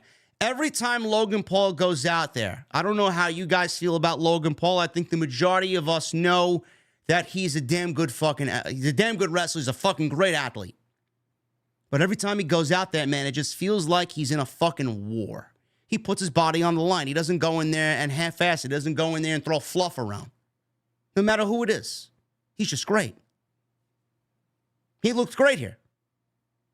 Everybody coming out of the Crown Jewel show when he won the United States Championship from Rey Mysterio, a lot of people were disappointed with that match. I was very disappointed with that match. I thought what Logan Paul did in that match against Rey Mysterio was fucking wildly disappointing. You would think with Rey Mysterio. Now, Rey Mysterio was injured. I don't think he was 100% going into that match. After that match, he went away for a little bit, got some surgery, and I'm surprised we didn't see him in the Royal Rumble. Now that I mention it, I thought Rey Mysterio was definitely going to be in the Royal Rumble tonight. But that match was a stinker. Nothing really impressive about that match. It was Logan Paul's worst match in WWE up until this point. This one blew that one out of the water. This match with KO definitely got Logan Paul back on track. For sure. I enjoyed what these two guys did. And KO's great. KO's great. Owens was all over at Logan Paul early. German suplex. Logan Paul left the ring before Owens could go for a cannonball in the corner. He rolled out of dodge. He's walking around ringside. Logan Paul tried to go after the arm, but Owens fought him off. Logan Paul eventually did a stomp on his hand and hit a dive. Logan Paul then on the outside repeatedly slammed Kevin Owens' hand against the ring post. He then hit a springboard crossbody and a standing shooting star press. Great stuff. Paul punches Owens' hand and hits a series of uppercuts. Paul went for a 619. Looked a little sloppy there on the 619. Owens ducked, hit a clothesline. Owens went for a senton, but Logan Paul got his knees up. Owens fought back with a neck breaker. Chops with his left hand because his right hand is injured. Consecutive cannonballs, a big frog splash. He goes for cover. He gets a 2 count. Owens went for a flying senton, but Logan Paul got his knees up. Paul went for the same one, and Owens dodged it. Logan Paul hit his variation of the buckshot lariat, and he hit a splash for a 2 count. The buckshot hit, the big splash off the top rope, looked like it was off the mark a little bit, but he still connected. Owens super kicked Logan Paul. But Logan Paul hit the big right hand for a 2 count. I thought that was the end of the match. They talked about the titanium in his hand.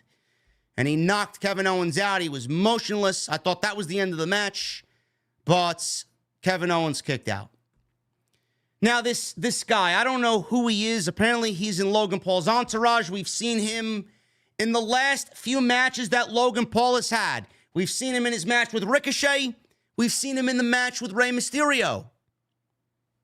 I don't know who this guy is. Apparently, he's a part of his entourage. He's a good buddy of his. This same guy that we've seen sporadically in Logan Paul's matches once again jumps the barricade, but the referee immediately saw him and tossed him out from the ringside area. Security showed up because he wouldn't leave. Logan Paul tried to use this distraction, but Logan Paul and Owens dropped each other with clotheslines into a double down. Austin Theory and Grayson Waller showed up, and one of them handed Paul brass knuckles, which I'm assuming this guy tried to do, but failed. Owens grabbed the brass knuckles and punched Logan Paul with them. Now, I thought this was it. I thought Kevin Owens was going to win the United States Championship. And we talked about this on the preview and prediction show that I did with Andrew Baydala earlier in the afternoon. He brought up the fact that a lot of people don't really expect Kevin Owens to win the United States Championship, but if you look at it through a different set of eyeglasses, Kevin Owens doesn't have anything to do at WrestleMania. What is he doing at WrestleMania? I don't know. He's got no clear direction going into WrestleMania. Maybe he wins the United States Championship, and Logan Paul, you can put him in a marquee match because he's Logan Paul. Does he need the United States title? No. So I thought this was it. But when Kevin Owens made the cover, he still had the brass knuckles on his hand. He hooked the leg, and the brass knuckles were still visibly on his hand. All of a sudden, the referee wants to be pro-referee out there. He sees the brass knucks on Kevin Owens' hand. He sees it. He immediately stops the count. He disqualifies Kevin Owens. The bell rings. And Logan Paul wins and retains the title by disqualification. Was Tampa Bay happy with this outcome? No. They were over the moon, ready to crown Kevin Owens the new United States champion. But for PLE, this match was very good.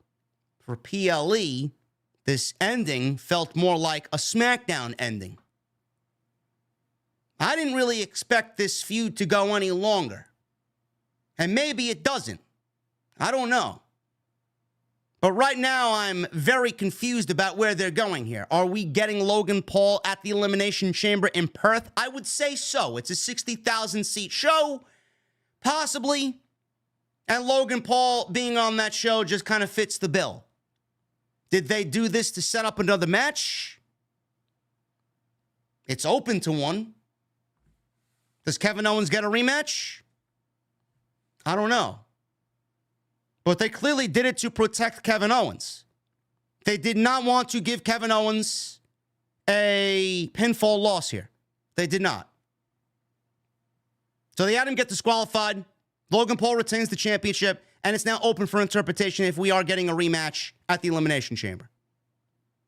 Again, I ask, what is Kevin Owens going to do going into WrestleMania? Do we get some sort of stipulation match, maybe a ladder match, maybe a cage match? I don't know. Again, it's open for interpretation. Logan Paul retains. Very good stuff. And if they do another match, I'm looking forward to it because what these two guys delivered each other, I thought they worked very well together. The men's Royal Rumble match. We are nearing the end here. I want to thank you guys for joining me at this late hour. We have 6,300 people inside the venue tonight. Thank you guys very much for joining me here on the Royal Rumble post show on Off the Scripts. I don't know who else is live at this hour. I doubt anybody is live at this hour. Solomonster's live. That's great. I think he's the only one that is live with me right now. Everybody else is either sleeping or finished. But thank you guys very much. Appreciate you guys joining me and making us the #1 destination for Royal Rumble post right here on YouTube. Cody Rhodes. Cody Rhodes wins the men's Royal Rumble match. And again, just like the women's Royal Rumble match, there was no sense of urgency. It all came down to when Cody was out there, when Punk was out there, and when Gunther was out there. And that was it. That was it. Jey Uso entered #1. At least they got this right. Jey Uso's got one of the best, if not the best, entrants in WWE. So everybody doing the Us in Tampa, 50,000. It's a great sight. What an unbelievable, energetic entrance does Jey Uso have. I love it. It makes him into a bigger star, that entrance. It makes him into a bigger star than I truly think he is. And it's all aesthetics. And he's got that. Jimmy Uso was #2. They got this right. But what WWE failed on, what they dropped the ball on, was building these two to potentially wrestle at WrestleMania. Because that's exactly where we all thought it was going. They didn't do anything outside of this to get these two built, or give you any indication or tease or plant a seed that Jey Uso is going to be wrestling Jimmy Uso at WrestleMania. But the fact that they started #1 and 2 was great. They got that right. They're in there throwing bombs at each other, trading strikes back and forth. Jey got the better of the exchange. They were doing no yeets. No yeets. Jey goes up for a big Uso splash, but Jimmy got his knees up on the Uso splash. Grayson Waller enters #3. Grayson Waller cut a promo on the way out to the ring. Jey super kicked him off the apron. Nobody gave a fuck about Grayson Waller at all. Nobody gave a shit about what he said. Dead quiet on the mic when Grayson Waller was talking. So he jumps on the apron. He did not get in the ring at this point. Uso kicks him off the apron. He falls to the outside. He then gets into the ring. He kind of springboards himself into the ring and delivers that rolling flatliner that he does. So he did that, and he double-teamed Jey with Jimmy in the corner. They were 2-on-1. Andrade entered #4. Andrade El Idolo. He's back in WWE. He got a mild reaction. I don't think people realized who he was. His name showed up on the screen. He came out wearing his lucha mask. He takes it off. He looks fantastic. I'm glad Andrade's back in WWE. And he's going to be not a game changer, but he's going to be a very welcome addition to whichever brand he ends up on. He's back home. He couldn't wait to get out of his AEW contract. They misused him unbelievably in AEW. So he's back. He got a decent reaction, but when he got in the ring, it definitely died down. Carmelo Hayes entered at #5. He looked pretty good pretty early. He quickly eliminated Grayson Waller.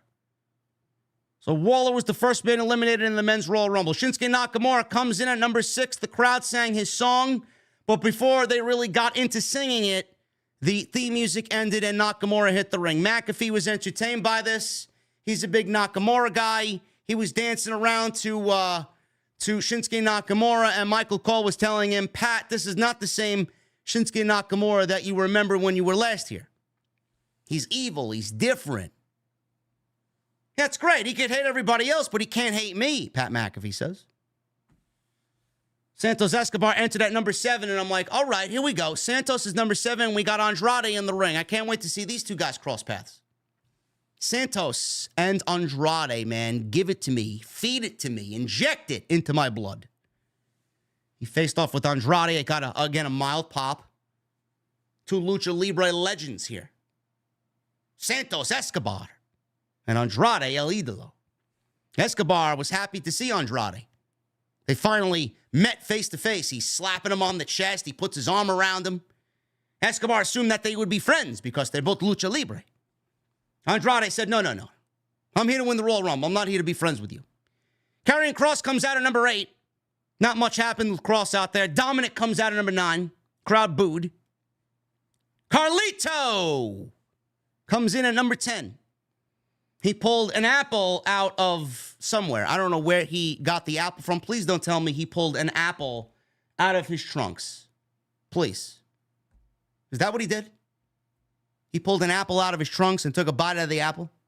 The apple came into play. It came into play by eliminating Santos Escobar. He took a bite out of the apple, he spat at Escobar, and he eliminated Santos Escobar. Why are we eliminating Santos Escobar so quickly? Santos came out at number 7. By the time number 10 came out, he was gone. The Royal Rumble match is for someone like Santos Escobar. Bobby Lashley came out at number 11. Lashley comes in, he spears Nakamura, he spears Jimmy, and he spears Dominic. He also gave Andrade a spine buster before eliminating Carlito and Karrion Kross.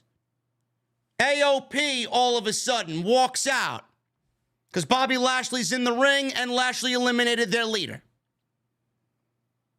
So he's out there, or they're out there. Kross is out there. The Final Testament is out there. Bobby Lashley ends up on the apron, and Karrion Kross, who was already eliminated, yanked Bobby Lashley off the apron and eliminates Bobby Lashley. AOP, Akam, and Razor start brawling with Bobby Lashley. It's a 3-on-1 attack here. All of a sudden, the Street Profits come out. They run down the aisle. It's a big faction warfare on the outside. Referees and officials, they're trying to break this thing up, and the crowd goes mild. The Pride versus the Final Testament got 0 reaction from Tampa Bay. I don't know what's in the water down in Clearwater, but clearly they need to inject it with something to get some fucking energy flowing down there. I know these two groups just formed. I know this faction warfare just started, but I mean, Jesus fucking Christ, give me something. We got Jessica Carr out there. They're ushering these guys to the back. Nobody gave a shit. Ice cold. Ice cold. At this point, Ludwig Kaiser was making his way out. They're all brawling past Kaiser. He's looking to avoid this mess. He comes walking out. He comes at a number 12. Austin Theory enters at number 13. Up until this point, minus Andrade's return, nothing happened. Up until this point, everything but Andrade returning to the company, this shit was fucking boring. Where's the excitement here? No sense of urgency, no excitement, formulaic, very middle of the road producing a Royal Rumble. Number 14, Finn Balor. He comes out there and goes right to assist Dominic Mysterio, eliminating Carmelo Hayes. So goodbye, Carmelo Hayes. He's another guy that should have got at least 30 minutes.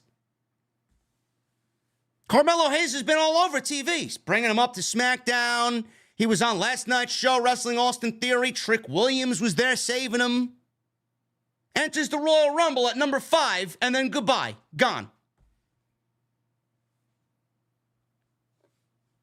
Cody Rhodes comes in at number 15. The fucking crowd finally wakes up. They get there. Whoa! He waited long enough to get there. Whoa. He's out there. Balor and Dom go after him. Balor and Dom go after Cody. And by the time Cody got to the ring, we were ready for number 16. He eliminates Austin Theory. Goodbye, Austin Theory. Balor and Dominic go after Cody Rhodes. Out comes Bronson Reed, being that most of Cody's entrance took up the time slot. Bronson Reed comes in at number 16. He easily eliminated Andrade. I wonder if that's going to set up Andrade going to Raw. I don't know. I think Andrade would best be suited for SmackDown with the Lucha Libre connection over there. Bronson Reed eliminates Andrade. I think Andrade should have lasted a lot longer in there, being that he returned. Naomi got the big return treatment. Andrade eliminated. I don't know why. Kofi Kingston comes in at number 17. And they mentioned that this was his 16th Royal Rumble match. Only behind Kane, who has 18 appearances in the Royal Rumble. Kofi's going to break that record easy. Cody Rhodes eliminated Shinsuke Nakamura. Nakamura has not gotten the one-up on Cody Rhodes during their entire feud. This is why I stated all those weeks ago, if you wanted Nakamura to beat Cody Rhodes at least once, it wasn't going to harm Cody Rhodes because Cody Rhodes was always going to win the Royal Rumble. Nakamura could have gotten one win over Cody. 0. Cody could have gotten his revenge by eliminating Nakamura like he did here in the Rumble. So Nakamura doesn't get a single slice of anything in the feud with Cody. 0. It's great. Is anybody going to take Nakamura serious? No. So, Rhodes eliminated Nakamura. Kingston eliminated Kaiser. Kaiser's gotten the best of the New Day. Imperium's gotten the best of the New Day, so this was a little bit of revenge for the New Day here with Kingston eliminating Kaiser. Kingston's challenging Gunther on Monday for the Intercontinental title. He's not going to win nothing there. Gunther's not losing the title to Kofi Kingston. Gunther, speaking of Gunther, he enters at number 18. He was pissed at Ludwig Kaiser. Kaiser was on the outside. He was dejected. He walks by Kaiser. What happened? He takes off his belt. He gets in the ring. He starts doing exactly what I want Gunther to do. Destroy. So he chopped Kofi Kingston. He chopped Balor. He chopped Dom. He chopped Jimmy. I mean, these chops were fucking absolutely lethal chops by Gunther. Lethal. Jimmy was trying to be friends with every heel who was in the match at this point. He tried to buddy up to Gunther. Gunther was not having it. He chopped him down. Gunther and Rhodes then faced off until Kingston went after Gunther. Gunther easily eliminated Kofi Kingston, just like he will easily eliminate him on Monday.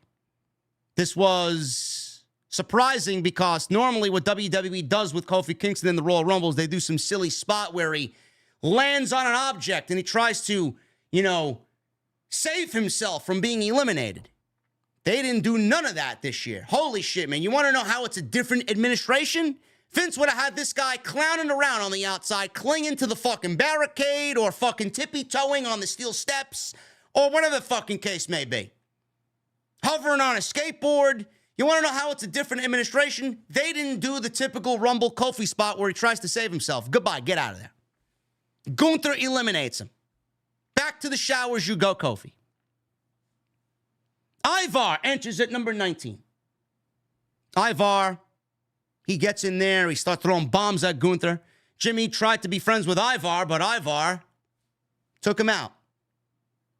Braun Breaker enters at number 20. Glad to see Braun Breaker enter the Royal Rumble. Braun Breaker's great. Watching Braun Breaker mature and get better in the ring over the last 3 years has been a joy to watch. The energy he brings, the intensity that he brings, this man needs to be on the main roster. Absolutely. He comes in at number 20. He speared Jimmy. He speared Balor. Clotheslined Ivar. Breaker eliminated Jimmy and Finn Balor. Balor dumped so unceremonious in the Royal Rumble. Jimmy dumped unceremoniously in the Royal Rumble. Nothing to do with Jey Uso from the beginning stages of this match. Zero. No tease, no seeds planted, nothing. Breaker out there throwing people around. The way he spears people is absolutely fucking brutal. Love it. Breaker faced off with Gunther. Crowd was into it.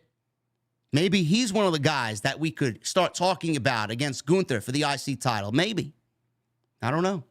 They got a little bit of a history. I think Gunther, while he was still in NXT before he made the jump to the main roster, I think they put Gunther in a match with Breaker on NXT television, and Breaker went over when he was the champion. Kind of like a passing of the torch moment. Awful moment. That was like NXT 2.0 type bullshit. They've gotten a little bit better since then, but these guys have had a match in NXT before. This was before Gunther made the jump to the main roster.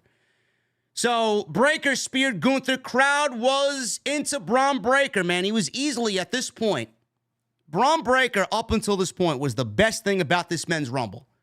This was the most exciting thing in the entire Rumble. Up until this point, this had zero excitement. Zero. Omos. I didn't think we'd see Omos in the Royal Rumble. Omos entered number 21. I will not be doing my Omos. It's too late. It's 2 o'clock in the morning. He eliminated Bronson Reed. Omos eliminated Bronson Reed. Braun Breaker dumped Ivar. Easy. He made Ivar look like a 200-pound cruiserweight in there. Dumped him over the top. All of a sudden, Pat McAfee's music hits, and he comes in at number 22. He acted surprised.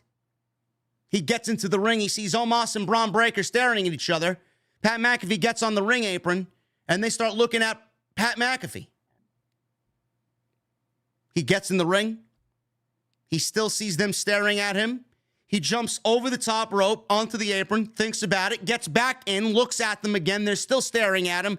Pat McAfee eliminated himself from the Royal Rumble and goes to sit right back over at commentary. I know you guys want me to praise the Royal Rumble. There's going to be some people that just can't stand the fact that some people criticize things that WWE does. I thought the Royal Rumble was fucking mid as fuck. I did. This spot reeked of Vince McMahon. Vince is gone. But that doesn't mean we need to see Vince-isms on WWE television. I thought gone are the days of bullshit like this. Now, I love Pat McAfee. But Pat McAfee's out there in a fucking black suit jacket, black t-shirt, or black dress shirt, jeans, and sneakers. He's dressed to do commentary. He wasn't in wrestling gear. Meanwhile, the buzzer goes off, his theme music hits, he gets in the ring, he doesn't get in the ring, he gets in the ring, and then he eliminates himself. WWE put Pat McAfee in the Royal Rumble to make a mockery of the Royal Rumble. You mean to tell me that spot couldn't go to somebody else? You mean to tell me that spot couldn't go to a Pete Dunne or a Tyler Bate or a Sheamus? Somebody. Von Wagner? Ilya Dragunov? Baron Corbin? Somebody. No, you want Trick Williams? Somebody. No, you want to take Pat McAfee and put him in the Royal Rumble only to eliminate himself. Fuck out of here, man. And what is that? Wasn't entertaining. It wasn't, ha ha ha, look at that, it's funny. No, it's fucking stupid. It's a waste. Not to say that any of those guys that I mentioned were going to win. But why waste a spot when you can give spotlight to somebody else? Pat McAfee already has his spotlight on commentary. He got an entrance. Just fucking stupid. I just don't get it. Now, the reason why they did it was because Brock Lesnar was supposed to be in that spot. That was Brock Lesnar's number. Brock Lesnar was supposed to be in the Royal Rumble. But Brock Lesnar, being that he wants to ask a poor woman to urinate on film while calling her a bitch, he's not in the Royal Rumble. He got ousted in the Vince McMahon court documents that were leaked by the Wall Street Journal. Maybe instead of being a fucking perverted fuck, he could have been in the Royal Rumble. They gave his spot to Pat McAfee. They didn't know what to do with it, so they said, fuck it. Why not? Who gives a shit?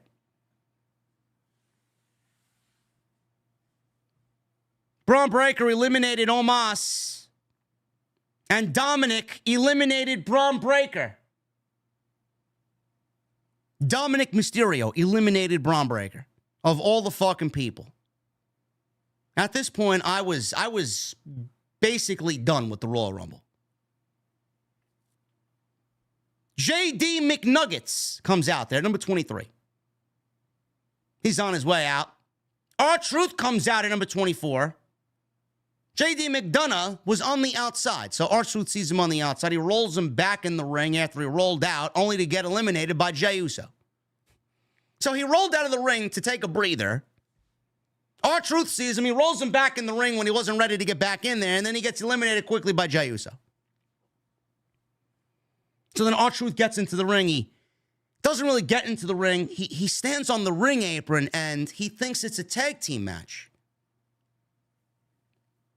He's hyping up the crowd. This was the hottest the crowd was all night. All night for R-Truth. This was the hottest the crowd was for this entire Men's Rumble match. R-Truth pretending it's a fucking tag team match.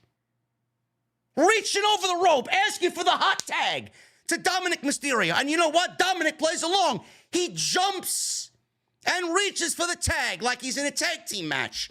Tags in R-Truth. Truth tried to run wild on Gunther, throwing shoulder tackles at him. He tried to do the John Cena, you can't see me, 5 moves of doom. He was big booted by Gunther. Put a stop to him. Miz came out at number 25. He wound up working with R-Truth because they're this odd team, this oddball tag team, Miz and R-Truth. Miz tried to eliminate Dominic, but Truth saved him. Dominic gave Miz a 619. Damian Priest comes out at number 26. Priest immediately punched Truth and eliminated him. Crowd booed. They didn't even play up the fact that R-Truth would try and help Judgment Day, and he would be the cause of Judgment Day getting eliminated. No, they just got Damian Priest out there. He immediately goes after R-Truth, fucks him up, and eliminates him. No tension, no tease, no seeds planted, nothing. It's almost as if they threw their hands up and didn't give a shit about telling any additional stories in the Royal Rumble.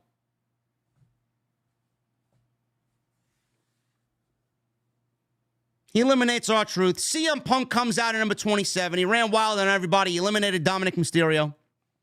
Ricochet. This was the first time we saw Ricochet. Comes out at number 28 in a very long time. Gunther eliminated Miz.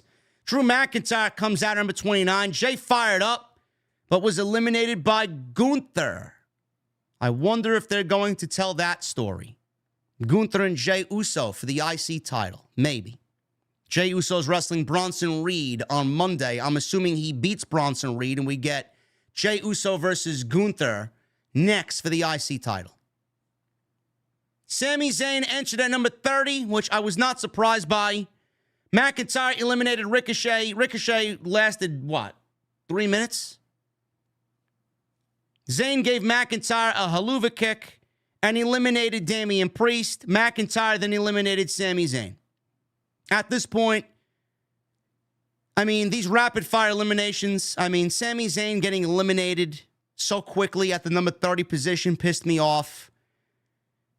Ricochet in there getting eliminated quickly. Jey Uso and Jimmy Uso didn't have anything to do with each other outside of the first 2-3 minutes. This was just breaking down to the Cody and CM Punk show. They couldn't wait to get to the Cody and CM Punk stuff. McIntyre, Gunther, Punk, and Rhodes were the final four. Again, not shocking, not surprising. Seth Rollins and Roman Reigns were shown from the press box, each in their own press box, watching who would win the Royal Rumble. Punk went for a GTS on McIntyre. McIntyre slipped out, hit a Glasgow kiss. McIntyre Claymore kicked both Rhodes and Punk. Punk got McIntyre on his shoulders and unceremoniously threw Drew McIntyre over the top rope. No struggle at all. Imagine CM Punk eliminating Drew McIntyre to zero reaction. Such a weak, lukewarm reaction for someone like Punk eliminating such a huge threat in Drew McIntyre. Nothing. Wasn't impactful at all. Gunther's still in there, so now we got Gunther, Rhodes, and Punk. The three guys that we all talked about leading into this thing are the final three. Gunther powerbombed Punk before Rhodes eliminated Gunther in the same way he eliminated him last year. So now we're down to Rhodes and Punk. They tried to make this feel epic. They tried to really drag this out and make it unpredictable. But my God, man, I was hoping they didn't go with this. I was hoping that they didn't go with Punk and Rhodes. I get why WWE tried to do it. I get why they wanted to do these two as the final two. They wanted to make it unpredictable. Who's going to win? Is it going to be Punk? Is it going to be Cody? The fans aren't going to know. But we did know. We did know. And in that moment that we got these two guys in the ring, was it worth it for CM Punk to be booed? When everybody has welcomed him back to the WWE and is excited about his return and cheering for the Second City Savior to be back in the company? Was it worth CM Punk to get fucking lukewarm reactions and boos because he's in the ring with Cody Rhodes, who everybody thought was going to win the Royal Rumble anyway? I don't think it was worth it. I would have had Gunther eliminate Punk and Gunther and Cody go back at it again. Why not? Why not? At least at that point, he'd have a heel and a baby face. Or McIntyre and Rhodes. I would have McIntyre eliminate Punk. WWE really fucked this up, man. The more I talk about it, the more I'm disappointed in the Royal Rumble. What did they do tonight? Honestly, what did they do tonight? They tried to make this feel epic. They tried to take it back to 2007 where it was Shawn Michaels and The Undertaker's the final two. It did not hit like The Undertaker and Shawn Michaels. He had an exchange that Rhodes was getting the better of before Punk hit the triple German suplexes on Cody Rhodes. Rhodes came back with jabs and the bionic elbow. CM Punk tried to eliminate Rhodes, but Rhodes got back in. Rhodes came back and hit Crossroads. Finally. He was looking for that Crossroads. Rhodes went to eliminate Punk, but Punk countered and hit a GTS. So both guys hit their finish. This led to another exchange when they got back up. Punk hit a pedigree. Zero reaction after Punk hit the pedigree.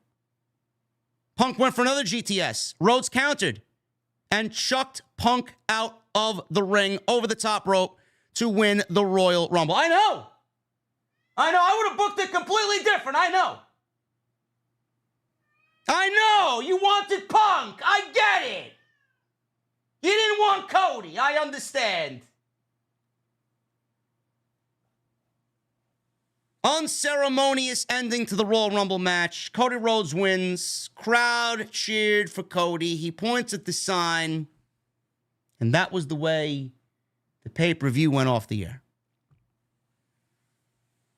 Obviously, we all knew it was going to come down to who it came down to. But it wasn't a good Royal Rumble. I don't give a fuck what anybody says. It was not a good Royal Rumble. The women's Royal Rumble was better than the men's Royal Rumble. Both Royal Rumbles were very, very mid.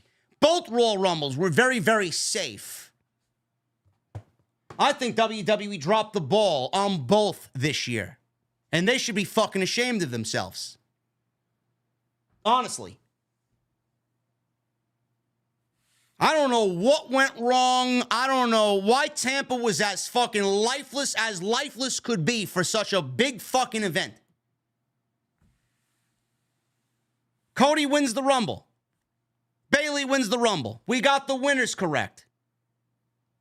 But my God, man, getting there felt like a fucking chore tonight. And I know I'm not the only one that feels that way. And if you don't agree with me, tough shit. Everybody wants to label me a Paul Levesque shill. He's riding Triple H's nutsack and all this other shit that I hear on a constant.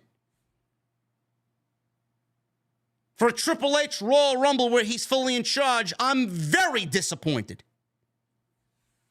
The energy was there coming in. The hype was there coming in. The end result did not deliver at all. Thank you guys very much for all your support.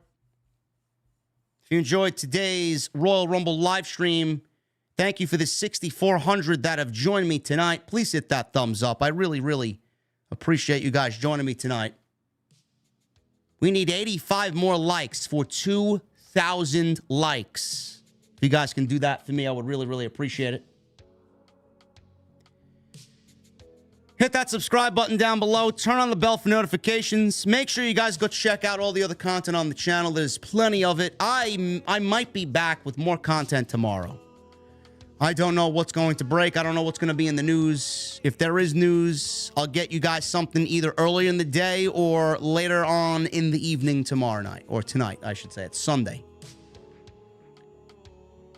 Go check out all the other content on the channel. There is absolutely mountains of content for you guys to get caught up on. If you're new around here, go check it out. If you're new around here, I appreciate it. Leave me a comment. Let me know what you like, what you don't like. Let me know what you thought of the Royal Rumble in the comment section. And tonight's show sponsored by my great friends over at Manscaped. Manscaped.com. You guys are going to use that code SCRIPT20 at checkout. You guys are going to get 20% off and free shipping, courtesy of the podcast. The Beard Hedger Pro Kit. Make sure you guys go get yours today, man. It's the best Manscaped product in my honest and personal opinion. The Beard Hedger Pro is an electric shaver with no extra attachments, 20 built-in settings, the smoothest shave possible, waterproof, easy to clean, powerful, and it looks fucking great. I'm actually going to use it tomorrow. I got to trim the goatee. On top of that, you guys are going to get a beard brush, a beautiful pair of Manscaped scissors, some beard oil, some beard balm, the whole package, man. That's what comes in the Beard Hedger Pro Kit. Love it. 20% off. Free shipping. Manscaped.com. Code SCRIPT20 at checkout. Go get yours today. And I want to thank them for being such a great friend right here on OTS. Super Chats. You guys absolutely murdered the Super Chats this weekend. I love your energy. Thank you guys for all of the excitement this weekend. Without you, the podcast is not where it is today. Wednesday Adams with a $300 Super Chat. Wednesday Adams, thank you. And Wednesday Adams is back. It's been 1 year since I was off because I was on rehab. I had health and anger problems when I was on rehab for a year. I've been pushing myself to get better. It paid off. Now I'm happier and healthier than ever before. Thank you guys for supporting me, and I want to thank my boyfriend for staying strong. Wednesday Adams, we are incredibly fortunate and happy that you are back in the OTS venue. Welcome back. Michael Krause with a $2 super chat. JD, thank you for everything. OTS for life, my friend. Michael, thank you for being here, brother. He also says for a $5 super chat. JD, I want to let you know everything you do for the OTS family helps change people's lives. Lots of people go through so much, but you're always here. Thank you. Cheers, Michael.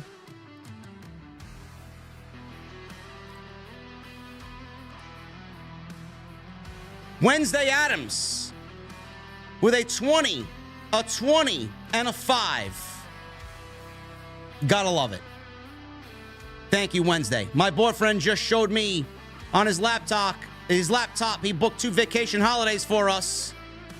On Valentine's Day, we're going to Dubai on first class for 1 month. And in June, we're going to California again, first class for 1 month. I'm so excited.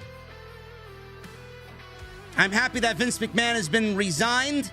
If I see him in real life with my father's mustache, JD, I will melt him like Sunday ice cream.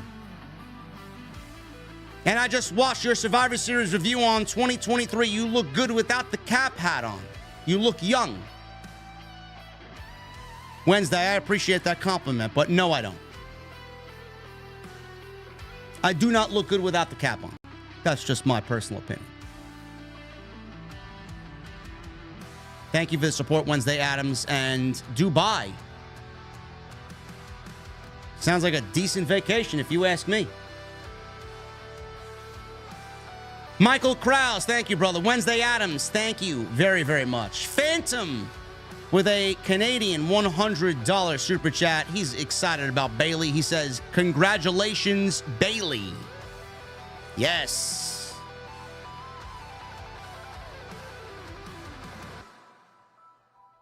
Michelle Moran with the $2 super chat.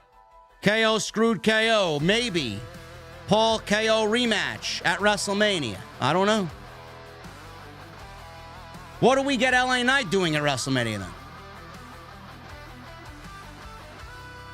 Jamel Turney with a $5 super chat. Once again, another typical Roman match where he needs to drop these titles at WrestleMania. Yeah. Yes, he needs to drop these titles at WrestleMania. Beyond the Script with a $5 super chat. Rumble was awesome. Hope to meet you Mania weekend. I may be on site Mania week. OTS for life. We'll see, man. We will see.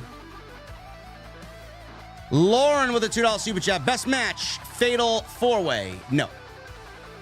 Best match, in my opinion, was Logan Paul and Kevin Owens. Platinum Matt with 3 months. Assuming Brock Lesnar is done with the WWE, what does Gunther do at WrestleMania now that he didn't win the Rumble? I rekindle the Chad Gable feud and do Gable versus Gunther at WrestleMania and have Gable go over. Or maybe we do Gable versus Braun Breaker after what we saw tonight. I don't know. Again, I don't know. Easy with 12 months. Gunther not winning was not good creative. The Women's Rumble was way better. Bayley definitely deserved her moment. Cody winning again was trash. I can see why people thought that. The Rumble itself was trash. The Rumble had no replay value whatsoever. It was a one-and-done Rumble.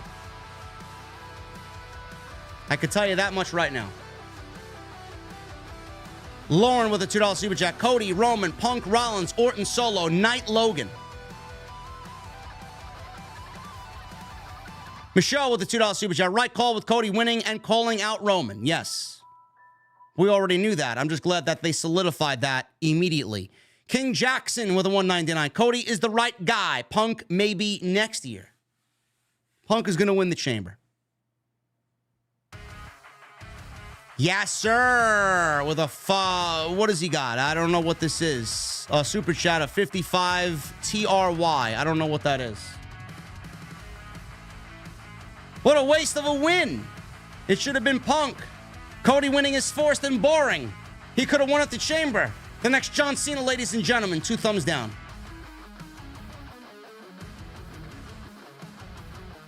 I'm sorry you feel that way, Yasser. Cody was the right guy for the job tonight. Dom Wappa with a $4.99. LFG. So happy that Cody and Bayley won the Rumble. Lack of surprises was a bummer, but Cody is going back to back. It made my night. Finish the story. OTS for life. He's going to finish it, brother.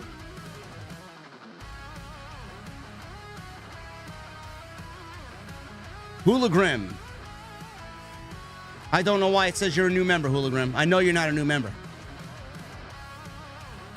Christian Ladner with 17 months. Congrats to Bayley and Cody on winning their Rumbles. Felt the women's was better than the men's this year.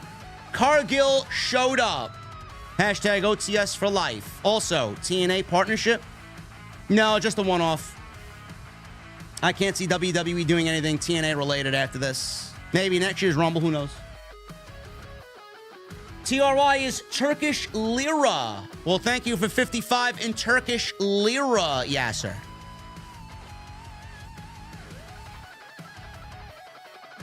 Jamel Turney with a $1.99. Never watched a Jade match. I love what I saw. She's a beautiful woman, but green as grass. Christian Ladner with a $2 super chat. Thank you, Christian. Paul Van Tassel with a 50 in super chat. Thank you, Paul. Earlier tonight, during the Women's Royal Rumble match, I got a text from my sisters saying that my dad had fallen at home and was taken to the emergency hospital. He's fine, but he will have to stay there till Monday. I'm going to see him tomorrow. Well, I'm sorry to hear that, Paul. Hopefully all is well there, and hopefully your father gets better.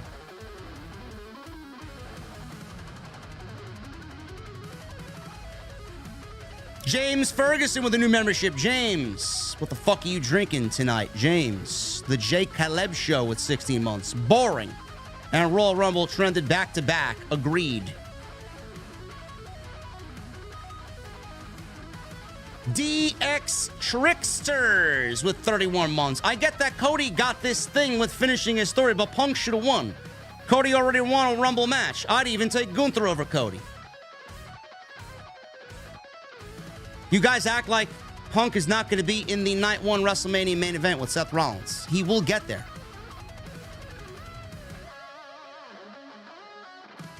Michael Bellin with 25 months. Outside of the Women's Rumble match, which Jade made a great debut in, eliminating Nia Jax, the rest of the show was pretty mid. Hashtag OTS for life. Keep killing it, JD and Drew. Hashtag TNT. Thank you, Michael. JP, 40 months. Well, Cody gets a second chance to undo last year's mishap, though personally I thought the Women's Rumble was the better Rumble. OTS making it big in 2024. Thank you, JP.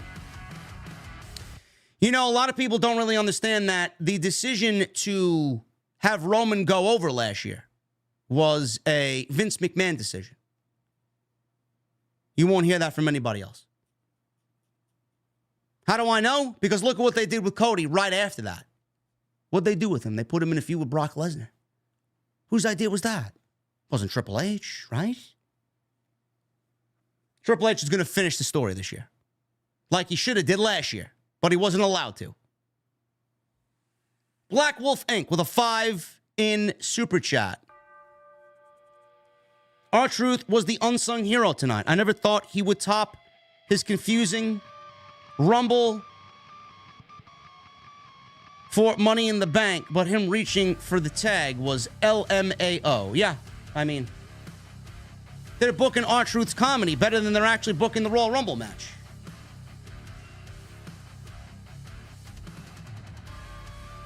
Noah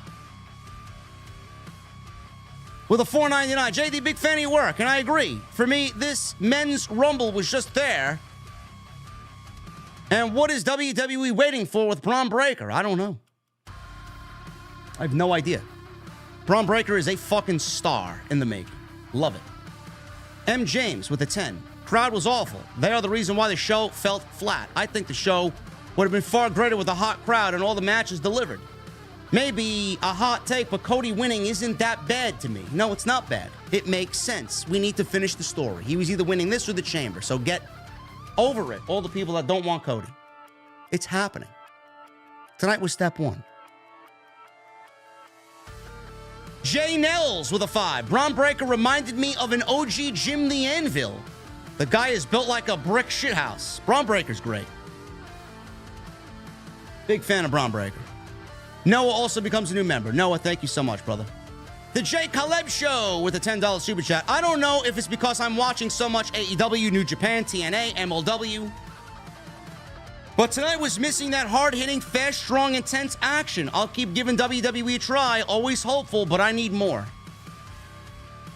You are not the only one that feels that way, Jay. Something felt off tonight. Something felt off. Susan D'Ambrosio with a 27 months. JDU, Drew, and Jesse killed it this week with your takes on the Vince situation and with the Royal Rumble. You think Becky will win the chamber? Yes, I do. Jorge with a $4.99. Crowd didn't live up, and the PLE was safe, but made sense. Right decisions were made. It was good. Also, WWE with WrestleMania laid it out with some of their roster tonight. Yeah, Cody and Roman was laid out. I'm sure we'll get more things laid out on Monday. The Craig with 14 months. Cody winning guarantees us Cody and Roman and not The Rock at WrestleMania. I do think we see Rock at some point, but he's not going to be in the main event this year. It will be Roman and Cody. A flock of morons with a $100 super chat. Morons. Thank you for your generosity, brother. Cackling gleefully at the people that really thought it would be Rock and Roman at Mania. This is me laughing at you. Ha ha ha. Seriously, though, that Women's Rumble was pretty embarrassing with all the missed spots and angles. Right destination, terrible journey. Some people were quick to say that was the greatest Women's Royal Rumble match of all time. I don't know what the fuck they were watching. Yeah, maybe after Becky came out, it started to really pick things up and really feel like a Royal Rumble. But before that, holy shit. Morons, thank you for your 100 super chat. M. James with a 5. Heard some boos for Punk in the Rumble. Maybe best to turn him heel, to be honest. And it's an easy story to tell, and his best work is as a heel anyway. I mean, this Rollins and Punk feud is going to be very interesting. Who's going to be the heel and who's going to be the babyface? Maybe neither. Marco with a $1.99. Cody wins again. Get your plungers ready. Yeah. But I've been telling you this has been coming for weeks now. I don't know what the fuck any of you are surprised at. Don't listen to me. I've been telling you for weeks, months, that it's coming. Come on now.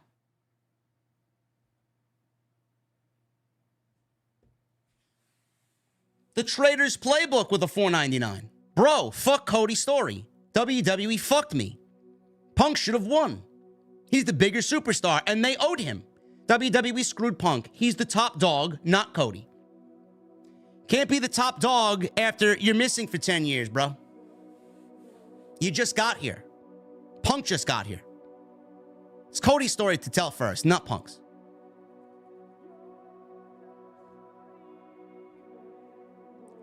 Dr. Evil Genius. I didn't think we'd see him in the super chats. Thank you and the OTS family for your support today. It's been rough, but OTS fam watching the Royal Rumble watch along together made it bearable. I'm gonna need you guys. I didn't want to mention anything out of disrespect because it's not my business. But Dr. Evil Genius is not only my personal trainer for the last year and some odd months, but he's also a very good friend of mine and someone that I trust. His father passed away today. Or yesterday. This weekend. If you guys want to leave him some support in the live stream chat, I'd love to see all 5,000 of you here. Leave some prayer emojis in the chat for my guy, Dr. Evil Genius.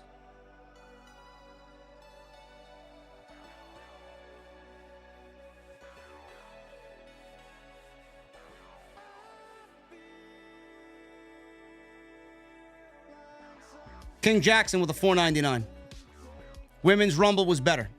Men's, Cargill had a great showing. Men's Rumble was missing something. The Final Four was boring. I'm tired of Drew. I'm not. Drew McIntyre's doing some of his best WWE work in the last few months. It's one of the best things about Monday night is Drew McIntyre.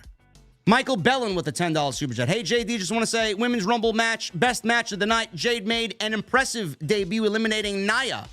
Rest of the show was very mid. Hashtag OTS for life. Was nice to see Naomi return.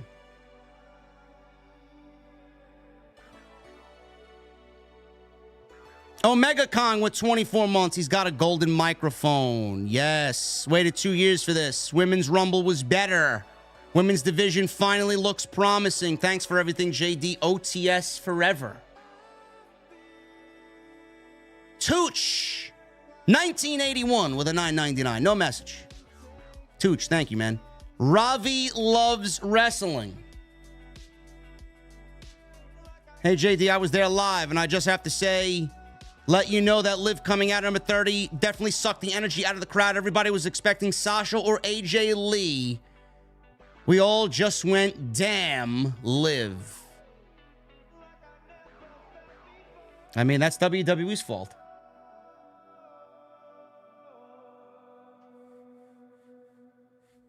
Otis with 25 months. The Women's Rumble had me more intrigued than the Men's Rumble. Jade had a great showing, and Logan and KO was the best match of the night.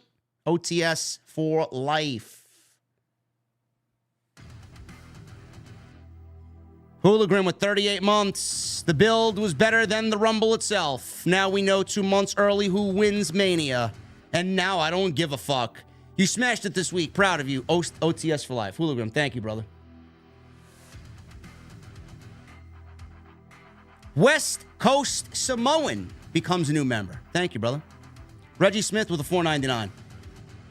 Someone asked Triple H about the lawsuit at the press conference, and he said he knew nothing about it. Good.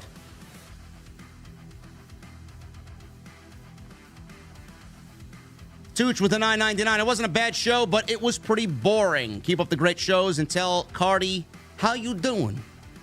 She's just roaming around. She don't want to fucking sleep. I don't know what the fuck her problem is. It's 2:30 in the morning. What the fuck do you want? Visionary with a new membership. Visionary. What are you drinking, brother? Wrestling Shoot Reports with a $1.99. Nick Houseman asked Cody about the Vince scandal. Well, Nick Houseman is a fucking retard. Fuck Nick Houseman. A bad seed called Sash. 18 months. Gunther should have won. Don Parker with a $10 super chat. So happy Vince is gone. This Rumble wasn't bad, but too predictable and low energy. It was still better than what Vince would have given us. I'm not complaining now that he's gone. OTS and TNT for life. Thank you, Don. Ravi loves wrestling with a $9.99 and a $4.99. Another thing I have to say was the crowd was not dead. The Rumble was dead. The men's completely disappointed. I'm legitimately upset by that Rumble. Omos, Ricochet, Sammy are not surprises, and we're trash. Another thing I have to say is that Pat's entry was disrespectful. I get the Brock last minute change, but for them to do that is just ridiculous. I don't know, man. I felt the same way about that. I mean, they had more than 48 hours to change Brock Lesnar's spot, and that's what they came up with.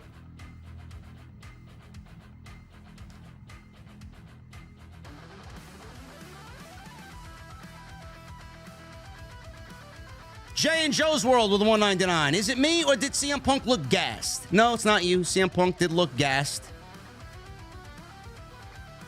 He's got 2 months to work on that cardio. Heisenberg with a $7 in Canadian. People are shitting on Triple H for not wanting to talk about the Vince stuff. He said he didn't read the documents. People don't realize lawyers exist. I don't know what you want Triple H to do. He can't talk about it.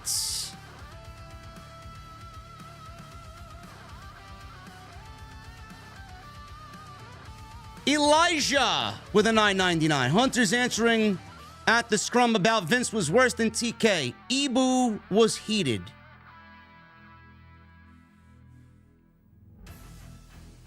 Can we all just celebrate that Vince is gone and let the judicial system take care of Vince McMahon, please? I'm surprised they even allowed questions. I thought they were going to be screened beforehand. Don't ask about this, and this. Keep it to the Rumble only.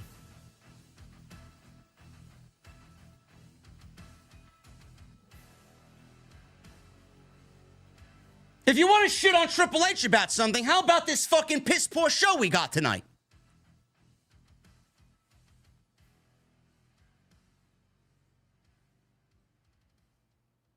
Daniel Mills with a $4.99.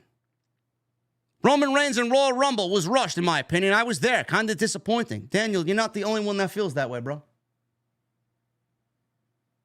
You're not the only one that feels that way, man. Ravi loves wrestling with a $20 super chat. Main issue is I'm all for pushing the present and future, but every year fans just love the returns or surprises. I'm not asking for Okada to come out, but even just Wade Barrett or even Mr. Kennedy, the crowd would have lost it.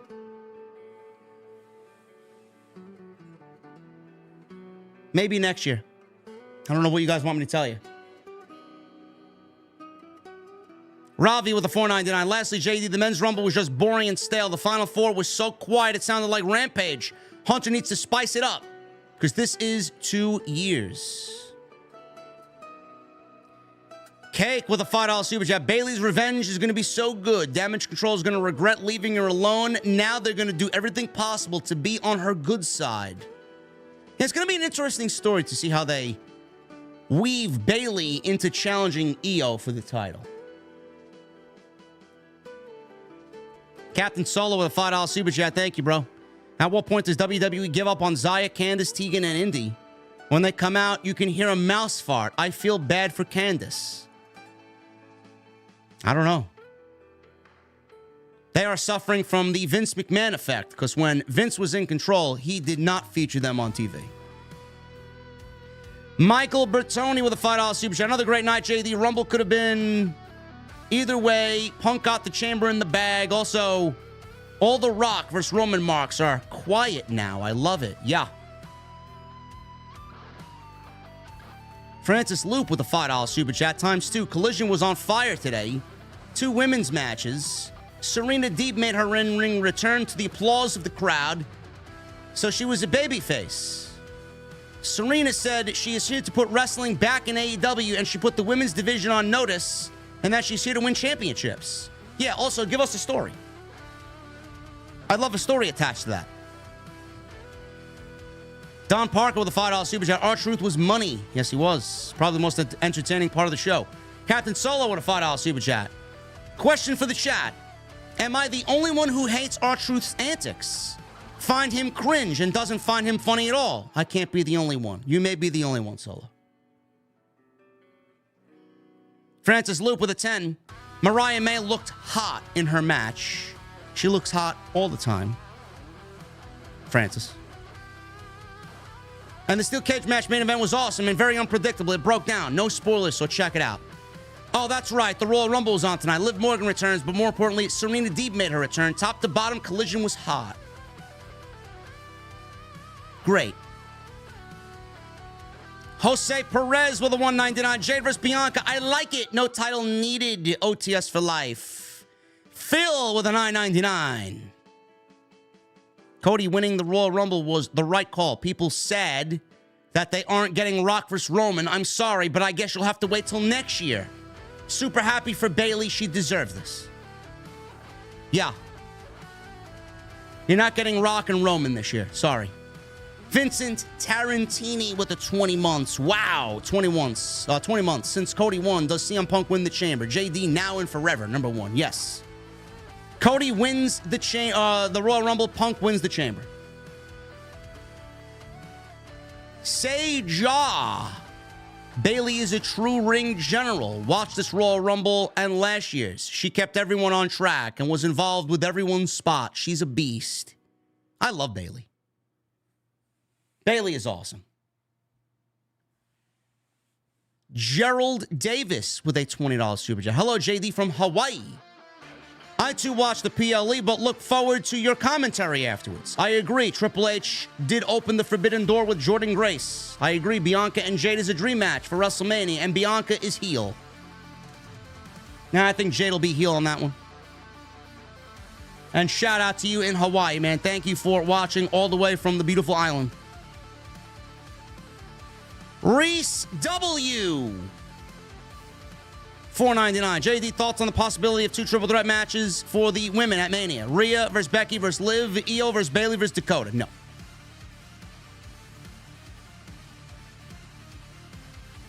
Becky versus Rhea and Io versus Bayley, one-on-one.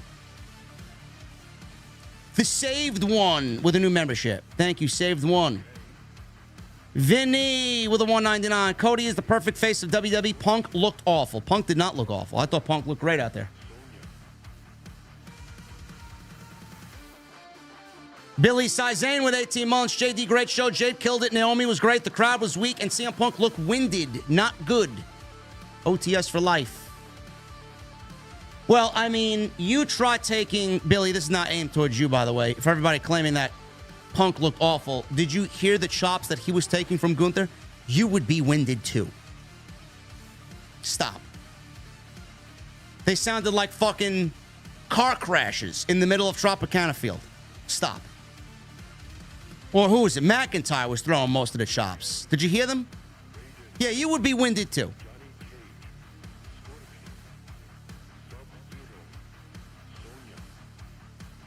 Jason Lashley with $20. JD, your pal, fake Mega Man from Pokemon Go. Jason, what's up, brother? Been a bit, but the last few weeks, you've been masterful. Been following you for so long. Crazy to me to see how far you've grown. Never look back. Any chance you are in Toronto for Money in the Bank? I don't know, man. I want to. I want to.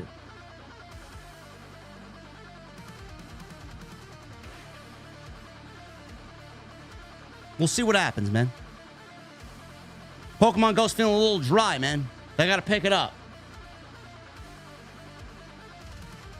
Emerald Lord with 22 months. He says, whoa! OTS for life.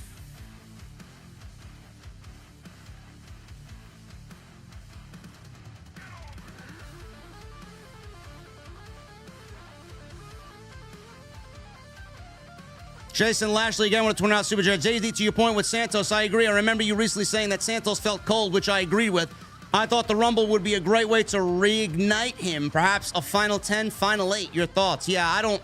Santos lasted how long? 5 minutes? Shit like that pisses me off, man. Shit like that really pisses me off. Captain Solo with a $2 super chat. Who has the better spear, Roman or Braun Breaker? Braun Breaker, by far. Bradley Xavier. $2 super chat. WWE needs to stop wasting spots on teams and factions. Yeah.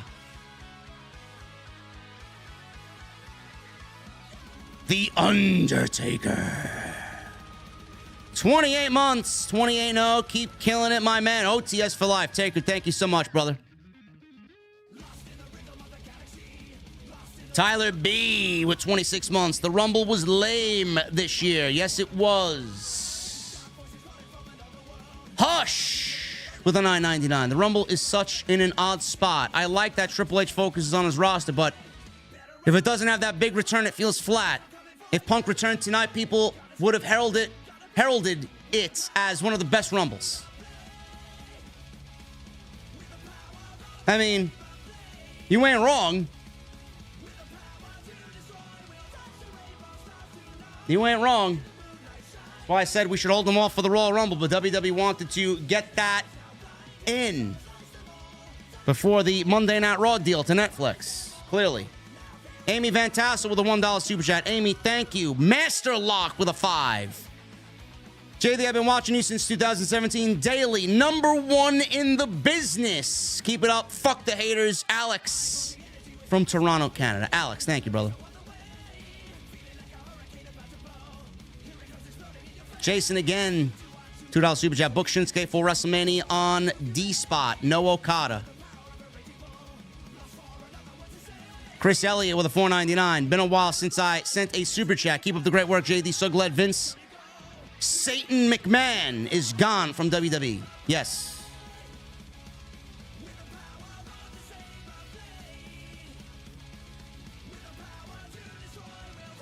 Jericho, 8131 with a $10 Super Chat. Houseman, the clout chaser. And one other asked about Vince's lawsuit at the press conference. Triple H is under fire on Twitter now because he said he didn't read the lawsuit. This is going on for a while.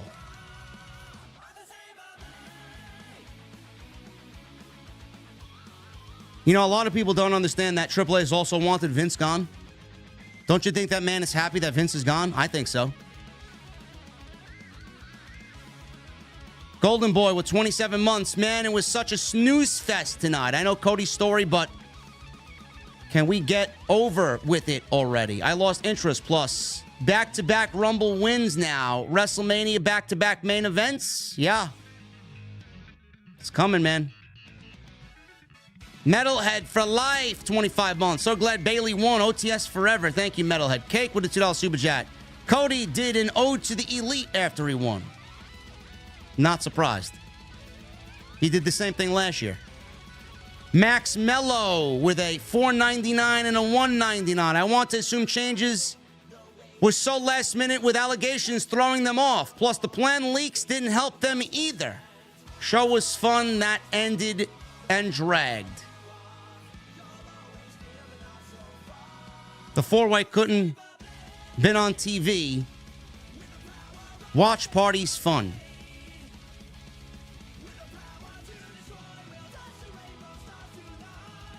Lenny Brandenburg with a $1.99. Is Cody the face of the company after Mania? Cody's the face of the company right now. Phil with a $9.99. Jordan Grace should have been in there a bit longer, in my opinion. I wanted to see her do some more damage. Hopefully this isn't the last we've seen of her. She would fit greatly in WWE. She would fit greatly in WWE. Absolutely, Phil. Absolutely.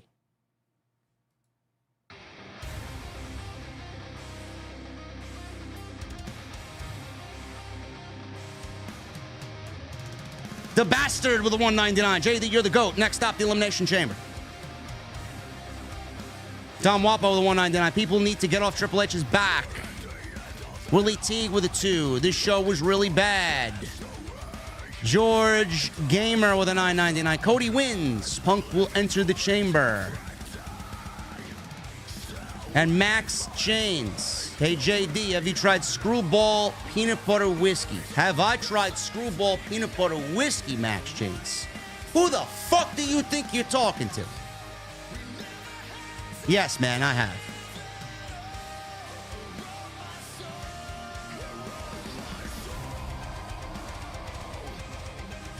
Guys, thank you so much for all your support tonight, man. That was the end of the line for the Super Chats. We hit 2,000 likes.